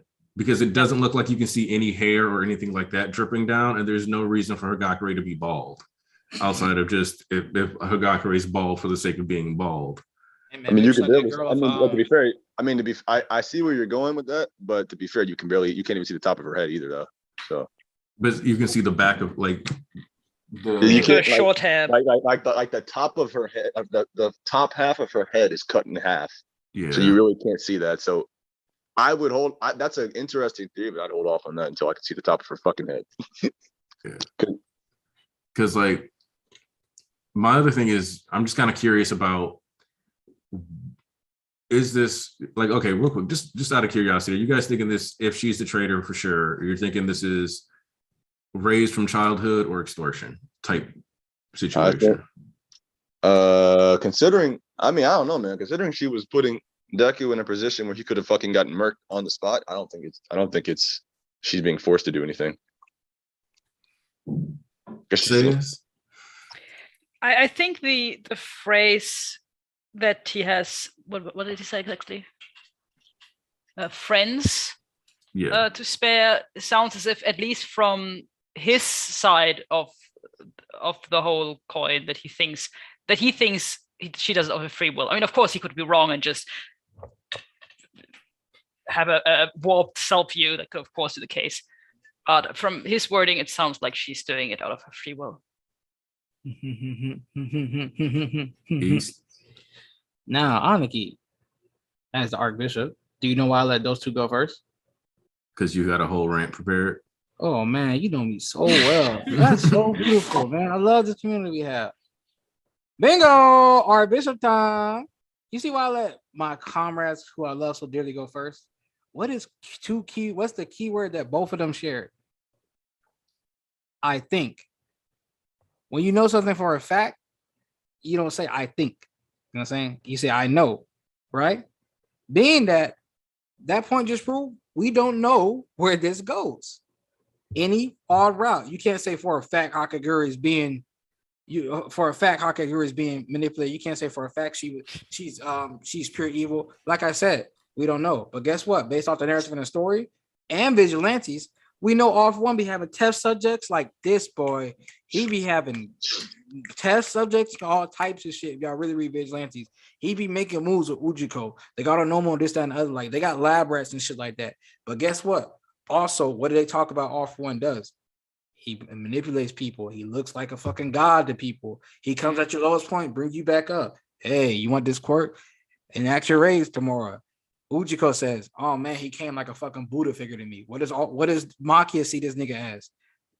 Master, the most incredible nigga ever. When did Shigaraki remind Makia of All For One? When he was looking at them niggas like a fucking god, right? He was looking at niggas in envy like a god, right? Don't worry, Sosa, I got you, bro. Listen, is at this point, and like Sosa even made a point. He was like, all For One, like just snatch the kids up from UA like it's an ice cream truck. He just be coming in. Y'all want quirks? Y'all want ice cream. And then when they get to the truck, he just snatched them up and take their good quirks. Shout out to King Sosa. That's one of my niggas right there. But to go back to the point is being that like All For One is a god. And he has so much clout. What if she just admires this nigga, huh? What if he persuaded her and influenced her, and then she down for this nigga? She ride or die. You know what I'm saying? It's ways this could go written into the narrative that it flows and fits, that it works. There's so much room we can use to do anything. Like That's what really is the beauty of it being Hakagurika. Like I said, Aoyama is not evil. We know his heart. Just like the same way they want to work for Denki, especially at the war, he was like, "Yeah, I know you. You do things for the kind of conscious heart for others." When he was suffering for Jiro, fucking up his hands on the guitar. You see what I'm saying? It's like that wouldn't work. And you Nesu could also argue that some shit, right? That you mentioned that, East. You could also argue that was because I think specifically Horikoshi's been aware of the Kaminari theory, especially ever since like the post-liberation when he did the L thing and he drew him looking smug. Because I know I can't be the only one who was irritated with how much people thought that meant that the Kaminari was the traitor.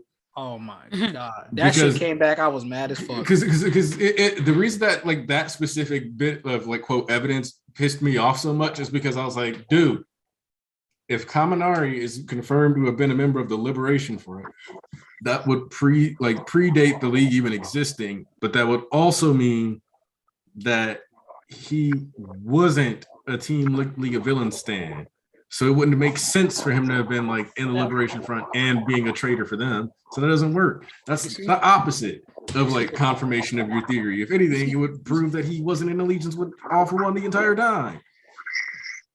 So like I think to a certain degree he's been aware that Kaminari theory is the thing, and he just kind of like use scenes like the L to like troll fans, but then use that one that you mentioned with Tokoyami being like, no, you have a good heart, you care for your friends, and giving him that moment, like looking back for Jiro and stuff to let us know, like, okay, all jokes aside, though, that he's not the traitor. And he's not. And KR Pookie, do we think Hagura is going to resemble anyone in the series that we've seen before when she reveals herself? Probably not, because Horikoshi did say she's going to be more beautiful than any of the girls ever. He did say he doesn't know if he's going to reveal her or not real recently. In like the last interview he did, he said he knows he's going to reveal Shoji face for a fact. He said he's not sure about Hakagura yet, but with her being this, I'm pretty sure by the time, you know. Well, I mean, I think it was Shads who pointed it out. He pointed out that she's never been translucent before, so he wonders if that means that she's going. It's like she has the ability to turn her invisibility off. Yeah, I wondered about that too. I'm not sure if this is just a matter of Horikoshi deciding to draw Horikoshi this way for now because he wants to have this mysterious look of the panel, or if it actually means that she can turn her invisibility off somewhat, because this is something we've never seen of her, this silhouette. See, that's what I'm saying, man. We don't know. You see all the theories, the confidence, just let it play out. But I guarantee you, watch, mark my words, in 5 to 10 weeks, we gonna be back here and niggas gonna be switching their tune. Mark my words, because I got proof in the server. I keep saying this shit. Mark my words, niggas gonna come back. And guess what they do? Come back and switch up their tune. And then the only excuse we get is, oh, well, based because it's the week-to-week experience, you know, like how many times, bro, you know how many times I can literally go search your Discord and get the messages week to week. And y'all niggas, it's gonna be y'all niggas using that as an excuse. That, like I said, the definition of insanity, bro. Literally. How about you, like, once again, how about you mature a little bit and say, maybe if I'm not getting any good results from doing this, I should take a step back and just see how it plays out. And I may not look foolish. But honestly, now let's think about the ability of Harakuri to be able to turn her invisibility off, because it does kind of look like that, because we also see the shadows, which seem to suggest that light is somehow blocked. There would be actually kind of open the possibility that we actually know her face already. Like she might have just been in the background in some of the scenes where not as Hagakure, the invisibility girl, but just as random stranger number 25. That's the other thing I wanted to point out too, though, is that unless Hagakure is a mutant type for her invisibility, it really could be some form of support gear. Because why is she not visible when Eraser uses his powers? Because he can't see her. So you're saying that like when he like looks at her, it just goes through her? Yeah, I mean, I think the question is interesting, but it's also, I think, easily enough to just argue that he can only turn the quirk off of something he sees, and if he just doesn't see her, he can't turn her quirk off, even if technically, if she just, I don't know, uninvisibled just made one part of her face visible, for example, he could turn everything off. But I think if you can't see her, possibly it just doesn't work. It's like the way I'm looking at it is like, since she's wearing like a school uniform, like he can see her on some level. But I guess, you know, that doesn't, because it's like, what counts as like seeing someone if it's like just their foot? Because like that technically seems to be able to like do it, but if they like, because it, so it's like, I think, what are the full requirements? What I take as measurement is always his fight in the Overhaul arc when he fought Mimicry. Because there, I mean, he knew that Mimicry was in the walls and he could see the walls. And in that sense, Mimicry was wearing the walls in a way and using the walls, and they were kind of merging with his body. But he could only really turn his the quirk off as soon as he saw his part of his face, right? Like he saw like half an eye or part of the eye. So and then basically, he could turn the quirk off. Yo, what's up? Mr. Mex stuff said, I hope she got chameleon skin or something. Listen, man, you know how close we drawing fucking heteromorphs, dog. We don't need that. We don't need that, man. We do not need that. Please keep it away. That nigga don't need you draw no damn more dead women. Just draw a bunch of niggas, and I bet you people won't be horny. And if somebody die, they won't be as upset. Okay. Oh yeah, and Brendan De La Cruz. I thought about addressing that, but I decided I wasn't gonna be mean about it.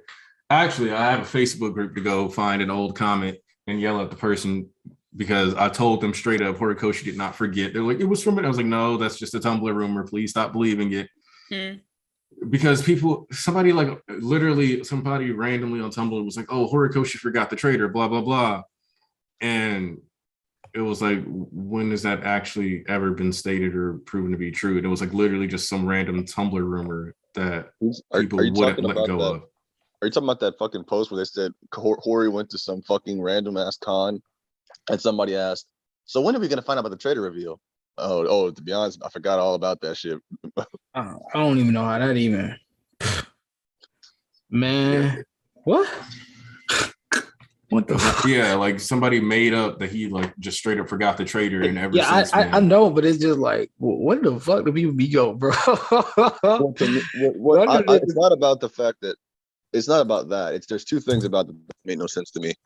One, why would a creator not named Toriyama admit they forgot a plot point? Oh God, son. And for two, why in the fuck do y'all believe this unsourced ass shit with no fucking when they didn't even tell you what the fuck the con was called? But that's the thing with the internet. It's just sometimes you just literally don't know where the information comes from.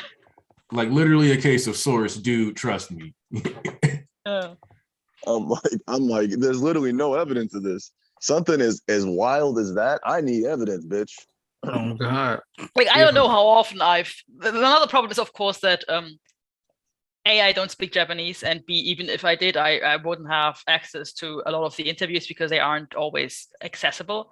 So sometimes you just hear he said this and that in an interview, and they might even link you something, which they normally don't, but they might even. But and you just, I have no idea what they say. I ain't gonna hold you. Back in 2018, every interview was accessible. They had like 1,000 translators in this bitch. Oh, God. So they still, a lot of them still are, because you got Audrey and you got other niggas, or it's like some specific Tumblr accounts you can always count on the fucking translation. I mean, the reason I said 2018 is because it was like, because we have Audrey, but Audrey doesn't translate everything. We have Rue as well, and Rue translates some shit too. But other than Audrey and Rue, I don't really see as many translators as we used to have. But it's just one. It's like one motherfucker on Tumblr that always come through. I forgot that nigga name, but shout out to you, cuz. But I got a question. I don't know about Says, but I know about my two fellow. I wish we had more niggas here that I know that watch this. So Aniki and BG, right? Yeah. Ain't y'all watch this series called Young Justice? Yeah. Okay. Now let me wait. Do not spoil season 4 though. Well, I'm restarting from season 1. I barely finished season 2 like years ago. How have you still not started season 4? Because I'm watching it with some friends. So I'm about to say, I was like, how the fuck have you not started again? Let me ask you this a lot. So y'all like it? It's a good written show, right? Yes. Okay. Now, shout out to King Sosa too. He also said MHA is the Japanese Young Justice. That shit was funny. But let's say this. So we and in the chat, y'all agree that Young Justice is a really well written show, right? Yep. So we're gonna get a general consensus from everybody that Young Justice is a show that deserved its 4 seasons, right? So Yeah. now time to do my usual East thing and draw back and set niggas up, right? So if Young Justice is a really real written show, right? Now I'm watching it and I'm seeing a very similar pattern with another series that I really read the week and I fuck with heavy and to the top of my list, my favorite series ever, right? And it's in that I know there's gonna be the excuse to this is a show, this is the way it's written, right? And then this is the way the show is written, and then this is different, right? Because the series wasn't written like this before, right? So I'm gonna draw and Young Justice, we just be hopping in the shit every episode. We be coming in the middle of missions, just be fucking action oriented. Like I remember the second episode, or the second episode, third episode. The niggas was already back with Roy, teaming up. Like, yo, Roy, we got all this shit. You want to come see it? And Roy like, man, fuck out my face, nigga. You know what I'm saying? Like, it's all like we just you jumping in shit, right? And just keep repeating itself every time, right? But it's no problem, right? A lot of stuff we already know, like Superboy have a superhero, so because he's a clone of Superman, it's not bullshit, right? Because we already know based off the things set in the universe that he's a clone, how Superman operates, right? And there's no problem introducing it. Nobody ever has a problem when Marvel, DC, or any of the big comic book companies, when a new villain is just introduced, right? And where they came from, they strong, this, that, and other, right? Because there's a built-in universe, correct? Over the course of a years, right? Correct me if I'm wrong, or am I still on point? It's a built-in universe. Okay, so in being that nobody's saying Young Justice is badly written, yeah, we just be jumping into shit, but it's okay because it's built into it's a built-in universe, so this shit all logically tracks, right? So now, time for my conclusion. MHA is kind of written similar to Young Justice nowadays because it's a built-in universe over 306 chapters until we got to the final act. So now Horror Coach should have more lead room to pull out stuff that hasn't been fully fleshed out, but exists within the narrative already. You already knew foreign heroes existed. So some niggas coming out of the blue is not bullshit, or they weren't set up because I remember 303, it was a silhouette of star. But y'all didn't know that, huh? But she came out over, right? 318, yo, Deku, chill out. We better have a dead on foreign heroes to pull up. But it's bullshit when Star finally pull up, right? But it's building her character. Like, well, why didn't we have them before? Japan never needed a fucking cosmic, like a fucking island level threat where this nigga can wipe out the whole country, right? So that's why they didn't come before. But it's building to the narrative that you know that these niggas exist already. So they didn't come out the ass. And that's my thing. MHA is not badly written right now. That's bullshit. The quality didn't really dip like that. What the issue is, y'all not used to the writing style and format. Horikoshi don't got to play handhold anymore because now he did, like I said before, he did the exact thing Marvel and DC did. He built in the universe. You know this shit exists. I'm gonna make a point right now.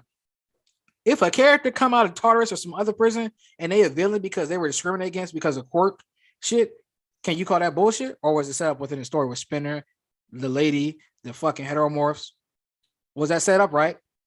So somebody like Chimera that was discriminated against, we've seen already, comes in and they a villain. Ain't no bullshit, right? Because they don't really need a reason to join because it would make sense built within the narrative. There are some niggas on Endeavor's level that are probably locked in Tartarus, right? And we don't need, why weren't they brought up before? Why would you bring up a person that you never thought was going to escape before? But it makes sense that somebody, all these quirk factors, is not all the heroes are going to get all the good quirks. Somebody would be on Endeavor's level, on Gina's level. Some niggas like Quirk Singularity, like literally Star Strike, they're in their 40 years old, but you know somebody has her fucking quirk, like level. So it would track that somebody came out of Tartarus, they big and bad like Endeavor. That would track, right? Because built within a narrative, we know these niggas exist. That's my thing now. He don't have to handhold. I understand if you feel like I'm not feeling the new way of writing, but don't say the quality dropping his ass, this, that, and the other, bro. It's like you're just not used to the style he wrote, but this is what he prepared for. He didn't just start writing like this. He said the final act. It was like gloves are off, floodgates open. I can do what I want because I work for this. Am I right or am I wrong? He built the universe to get here, right? Everything tracks within a narrative, right? So like I understand you not feeling the way it's written now, but to say, MSA just fell off, he fumbled, this, that, and other, it's kind of bullshit. It's just you're not used to the same call, the style of writing because he don't got to do the same thing as before. I'm not saying, you have to accept this, and the other. But how about you take a break and you come back and you binge it, you'll feel better. How about you look at it from this way and you'll feel better? You know what I'm saying? I'm not being an asshole to y'all niggas. I'm trying to give y'all help y'all understand.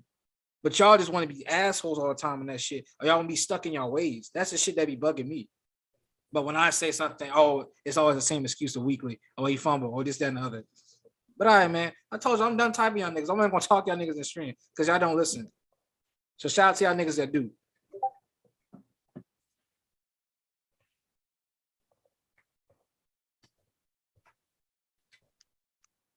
Any counter arguments in the chat? BG says anybody want to counter what I said? You know, got nothing to disagree with. Discussion. I got nothing to disagree with. You're right. Okay, then that's my point. I'm saying, take a step back. How about you do yourself a favor, people? You're not feeling it. Take a step back. But y'all don't do that. That's the shit I don't get. What's wrong with y'all?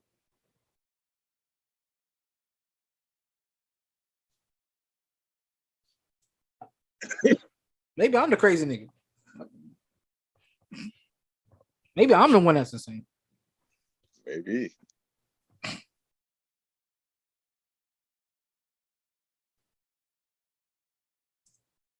On my fucking lip. But what is it? Let me kiss. I gotta get out of here because I gotta start work. I gotta start doing some homework. Okay, yo, my homework. You back in school? Yeah, I've been back in school. Wait, why didn't you tell her before? Nigga, when it came up. BG, you don't love us no more, man. You don't come. You don't come to Friday. You don't be in the business circle. Nigga, nobody was in the chat Friday. I would have joined. We wasn't there, man. I ain't seen nobody when I looked. Bro, what time did you come? I looked at like fucking 4 or 5 or something like that. I was in like 5, bro. And I must have been 4 because I didn't see nobody when I looked. So That my fault, bro. That my fault. I was kind of late. I ran late. I had some shit to do. You know, nigga trying to make overtime, make that cash. You know what I'm saying? Christmas coming up. I get it. But all right, see y'all.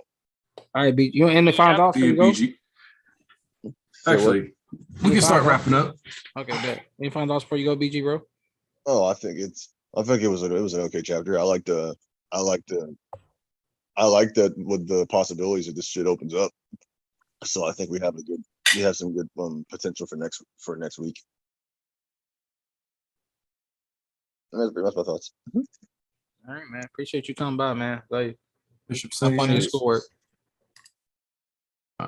Bishop Sayers, final thoughts. I like the chapter. I have to admit, I still, even after so many chapters, do not like the translation of whatever the Japanese version is to Zygote. I don't even know how to pronounce it. Was Zygote. It's such a weird word for me. Other than that, I have to be honest, I was kind of surprised that this chapter was apparently so controversial. I didn't see anything so wrong with it. Apart from, of course, saying that Davi is comparable to Endeavor in Fierce of Flames. So can you do me a favor? Yeah. Can you do me a favor? I want you to, and this is why I actually need you as the crux of my point about the storytelling. How do you feel about the storytelling post 306? Since Deku left UA, the final act begins this, that, and other. I mean, I haven't made it a secret that I wasn't the biggest fan of the whole solo Deku plot line. No, I'm saying like the writing in general, like how like some things had happened and like a lot of people got issues with flashbacks, although there weren't really that many, and they couldn't have been actually a lot of the Deku ones couldn't have happened without spoiling him leaving, you know. But people like upset something like flashback. That's a lot of things. I didn't have any problem with flashbacks. Okay. Actually, in the whole story, whole of MHA, I don't think there is an overabundance of flashbacks. Okay. And then also, I think I'm being real, you know, fair to everybody and make sure I point out all the points so I can get it across. I'm not going to cheat y'all niggas. Another issue they had was, I think, saying that some things or some plot lines aren't as, you know, like, oh, they used to be horcruxes thrown to the side. But once again, I believe that's just us overhyping stuff. He never believed it was going to be like that. So I want to see your take on that. I think it is something where we have also discussed before a few times, and that is that I think that Horikoshi does sometimes put the emotional side plot to the side for the actual plot or for more effective storytelling, which is sometimes also for me that I think the pace is sometimes very quick quicker than I am used to in some other stories, while I am more. I really like the whole emotional scenes, and I sometimes feel like Horikoshi sidelines them a little bit. I don't think that's anything bad. I just think that's has always been his style, that he's been he hasn't lingered too much on just angst. But I also know that a lot of fans overall of any type of story want to see these emotional moments, especially I think the fans that are passionate about a show on Twitter and on Tumblr, on social media overall, are the exact same group that want to linger on these emotional factors because they, for whatever reason, identify greatly with the characters, and probably identify more so with these characters than maybe even Horikoshi himself, which isn't necessarily a good thing. Like, there's a hyper focus on characters, and especially when you are focused on a character and there is something potentially emotional for this character, if you are big in fandom, you tend to really want to delve into this tiny part of the plot. And then I think it can sometimes be just disappointing when you realize that this tiny part of the plot, which is important to you, just isn't important to the whole plot. And I think this is something where, especially now, where a lot of characters have a lot of emotional stuff to go through, and a lot of fans expect a lot of emotional stuff, and it just doesn't happen because each of these things are just tiny aspects on this whole plot, and Horikoshi focuses on the plot and not on these emotional tidbits. That's disappointing, and I get that it is, and I get that it's frustrating, but I don't think that's anything that just happened now. It's just now that every character is something on their mind where we hope they focus on, and it doesn't happen. So everyone is frustrated because it doesn't matter who you are a fan of. You're just waiting for this. Like, you're a Twice fan, you're waiting for somebody to mourn about Twice. You're a Midnight fan, or an Aizawa fan, or a Present Mike fan, or a Momo fan, and you're waiting for that thing to finally hit, and it just doesn't, because it's never mentioned so far, or hardly mentioned. Do you think them thinking that it's rushing to the? You think the final, people believe, is ending with the next upcoming battle completely? The kids are going to win. The heroes are going to win. Do you think that's also adding to the point of people feeling like, well, we'll never get this now, or this should have been bigger, and feeling like they shit is missed forever if they don't get it right now? Do you feel like? Yeah, I think that's the reason that leads to people thinking that the pace is strong, is fast, because they, of course, to them, their favorite character is Twice, let's say, or Toga. So they went out of the war arc and thought the most important thing to now go to is how to see how the league reacts to Twice, because that's most important to me. And we just don't see any of that for like 30 chapters. And then you think, yeah, but we skipped that, because 30 chapters is a lot. It's like, it's now been a year almost since the war, so a lot of time has passed, and you're waiting for it, and it just doesn't happen. And at some point you just believe that it skipped, and you just believe the plot moved on, and you didn't stop to take time for this thing that's totally important for you, so you think the pace is too fast. That makes sense if you think that way. Doesn't mean it is skipped. It's just that when you look like at a weekly show, stuff happens super slowly sometimes, even when everything else happens very fast, just because one chapter is like 20 pages long, and there's not that much space if you have to get through all the stuff. All right. Thank you, Sayas, for answering my questions. As you've seen, Sayas was very, really had very articulated points. Got her point across, and she helped me get across, like, understanding you guys. And I appreciate you, Sayas. Thank you. Yeah, I think for me it was a dream come true. You basically went out of the war arc and it's completely directly into the Todoroki flashback. So for me, it was perfect.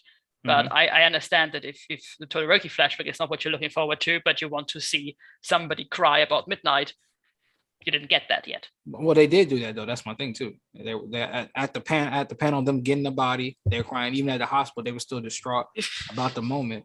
That's like I mean, a prolonged moment of mourning about. Yeah, but I understand they want a prolonged moment, but like when people just kind of push an agenda and say, "Oh, we got nothing at Midnight," they just forgot about her. I'm like, all right, now I understand you want to more, but don't act like it just they never acknowledge her death or anything like that. That's my thing. Like, I understand you want more, but don't act like it's like if I give you some food, right? But do you act like I didn't feed you shit? Like, now I gave you food. I understand you wanted more, you wanted something different and more, but don't act like I just let you starve or something like that. Yeah. That's the thing. That's my thing about how people portray or what they say and their reactions, about how you carry yourself. doing these type of things. But when you say that, people are like, oh, and no critiques allowed. You can't have an opinion. It's like, no, bro. The way you carried yourself was very aggressively offensive. Yeah, with Horikoshi and MHA specifically, a part of it is that Deku is not always the center of these emotional tidbits.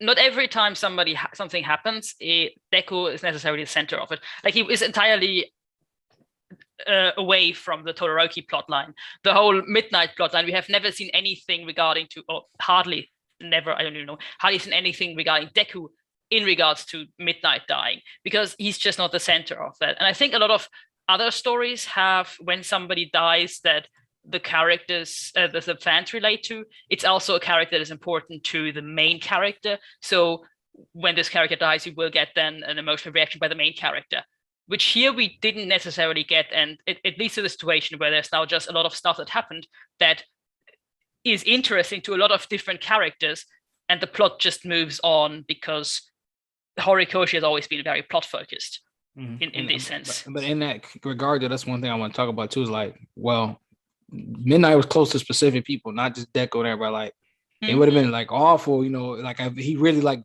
brushed over like somebody really close to Deku dying and then like didn't say nothing, like, you know, then it would be different. But Deku was like, that was just like one teacher, you know, that teacher, which it was Midnight, was highlighted more. And back with Momo and, you know, Mina, and you seen her, like Anki said, people don't understand trauma, the way Mina's been acting ever since she's lost Midnight, where she's been getting more focused, she's been getting more words. And Momo, mark my words, that's coming back full throttle too. When Gas Mask got, who the one who killed her, was keep popping up. Shout out to Coyote, he keeps popping up. He's the one that escaped. He popped up again here as like the advisors, and he's one of the main highlighted ones. So, but I understand though. Final thoughts, East? Oh, what's gonna be now? Say is it finished? Yeah, I mean, overall, I thought the chapter was fine. I'm really confused how controversial it apparently was. Oh my god, it was trending. Chibi made a video. People with that hoary head. This was like one of the worst ones, boy. But the funniest thing about the chapter was really just All Might holding an egg in the beginning. Just exactly right. Right, this shit funny. All right, on me then. Let me get my water. Getting your water? All right, I'm sending you One Piece stuff to. Oh dear. See, don't forget that. Damn, I can still see the dislikes. Don't worry. All right. Man, oh my back. You know, it's just that. You fools! You let that calm ass tone fool you when I'm talking saying, yes, bro, because that's me having a mature conversation with saying to see your point of view. But now that I'm alone, I'm gonna act like a plumb fool and clown you niggas. Oh, he forgot. Oh, I don't care no more. Her because forgot. It's not my mama. He fumbled. Oh, the kids gonna have a cultural festival. Oh, cuz do this. I'm gonna drop the motherfucker shit. I don't never want to hear from him again. This is not what I signed up for. He always not pulling the trigger. I'm tired of this shit. Y'all niggas always losing, man. But you insane. I've come to realize that. I've accepted that. You're all literally insane. So that's perfectly fine by me. Hey, man, listen. Let me give you a little bit more brief too. So, one thing. Oh, Tarnish. Glad you said something. Tarnish wanted me to point out. He's like, he had a theory that there'd be multiple traitors in different grades. That was Tarnish. That was Tarnish's theory. I want to make sure I got you, Tarnish. Shout out to you, dog. So I got you. So in this, it's very interesting that like y'all jumped the gun. Y'all gonna be back here in 5 to 10 weeks to 15, and then when this shit all fleshed out, we see her motivations, what really goes on. Her character jumps up, and then even if she fades somebody, cripple somebody, then y'all niggas gonna be like, oh, I already seen it. Or I was kind of a fan of it anyway. Oh, horror coach this, horror coach that, and I'm gonna remember when all these niggas switched up, when niggas was talking out the side of their neck on Twitter, subtweeting. Oh, I wonder how East gonna finish it because of the ass. Talking out the side of their neck about me, but now best what we gonna run it back. It's all okay. In due time, we gonna run it back. But this is the thing I wanted to say. I got a message for y'all. All right, I've been thinking about this speech for a long time. It's interesting to me that this series is about heart, passion, never give up on your dreams, how sometimes fantasy can become a reality. And if you just don't give up, you don't quit, and you go plus your straight, you go beyond, then you can really succeed and achieve your dreams and pushing past. You know, it's just about having faith and pushing through. It's interesting. That's what this whole story is about, right? On the villain side and in the hero side. And somehow you niggas don't got no heart, no faith, and you can't skip through anything. All you do is give up and quit, and you get defeated. How are you reading this series? You really reading this series to do something? I guess you're reading this series to do something you can't do, but you impose your weakness and your failures and all this other stuff and all this PTSD and this trauma and this hurt onto Horikoshi in the series. And I don't think that's quite fair. But you know what? You always got an excuse for everything. So guess what? This is what I got to say to that. You got an excuse for everything. I got a reason for everything. Tit for tat. We can go bit and bat. We can go back and forth, bro. Because you niggas gonna keep losing. And I'm gonna keep on winning in the end. Okay. How many times I got to say this shit, bro? Honestly, you niggas are pathetic. If you rock with me and you rock with Anki and you rock with Sayez, fucking Watkins and Ponzu, Squid, BG, Tarnish, Ian, Shizu, bro. If you rock with us, you gonna see victory in the end. I promise you, bro. I literally promise you. All y'all gotta do is stick through. And then at the end of the day, y'all gonna be rewarded. How many times do we go through this, bro? I'm telling you, come back at the end of the day and y'all will be relieved. And y'all will always see that in the end of the day, Horikoshi got us. All you got to do is believe and you shall achieve greatness. That's what I'm telling you. And that's why I'm here. Every day of the week, I got y'all niggas. Come to me and I got y'all niggas. Come to Aniki, got y'all niggas. Come to the church, we got y'all niggas. I fucking appreciate y'all niggas that be here, that got a fucking brain in your head, man. I really appreciate y'all niggas. And we gonna keep doing this shit until the motherfucking wheels fall off this bitch, man. Y'all coaching my nigga. I told you, and we gonna keep banking. Undefeated are the motherfucking idiots. And y'all have a good day. I love you. All right, y'all. So that's gonna be the end of the stream. Appreciate y'all for coming through. We actually had pretty high numbers this week, so appreciate y'all. Always appreciate East going in. I don't know. I'm gonna make sure there's no audio issues this time. Oh, snap! Look at Andrew.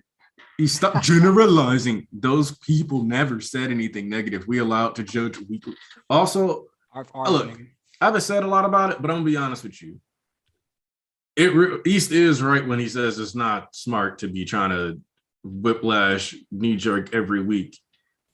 Like, it's not even healthy for y'all. Like, go on the volume approach. Read it as the volumes come out or something. Like, help yourself. It doesn't make you happy. It doesn't make you happy. So stop. Change your approach. Change the way you interact with the piece. If it really upsets you that much, change how you interact with the medium or let go of it. None of us are holding a gun to your head like, if you don't keep reading MHA, I'm going to pull the trigger. You ain't got to worry about me showing up and eating a baby and like throwing a squirrel in your pillow and then sprinkling Legos all down your floor after stealing all your shoes. Yeah. Like, it's not going to be all that. Cutting off a horse head and put it in your bed. Nobody going to do that shit. Just take a break. I think some of y'all need a break, and that's okay. Yeah, and plus, bro, you take a break, you come back with only official chapters to read. You know, scan debacle, y'all getting fucking confused. You know what I mean? The leak debacle, with y'all being utterly confused and then having to use that excuse. Help us help you, man. Help yourself. Do better. Stop it. Do better. And then ask yourself, if you're engaging with fandom and it's just creating a negative and hostile viewpoint and experience for yourself, should I keep being engaged with the fandom? Because that's why I don't use my main Twitter account. Oh God. I got tired of the MHA fandom. I got tired of seeing like how people just want to be negative. And like people say they don't want to be negative, but it's like if somebody gives you like an actual positive interpretation, there's so much hostility and pushback that it's just not worth it. So I promise you, like, just protect yourselves mentally. Just move away from it, move around, let yourself enjoy your day. Take care, enjoy the week. I'm gonna make sure to try to do the One Piece video. And like I said, I'm gonna try to make sure that there's no issues with the My Hero video. It's unlisted for this past week, but I did put it up there. I think I posted it. I don't remember if I did or not, but yeah. Y'all have a good day. This is the Church of MHA.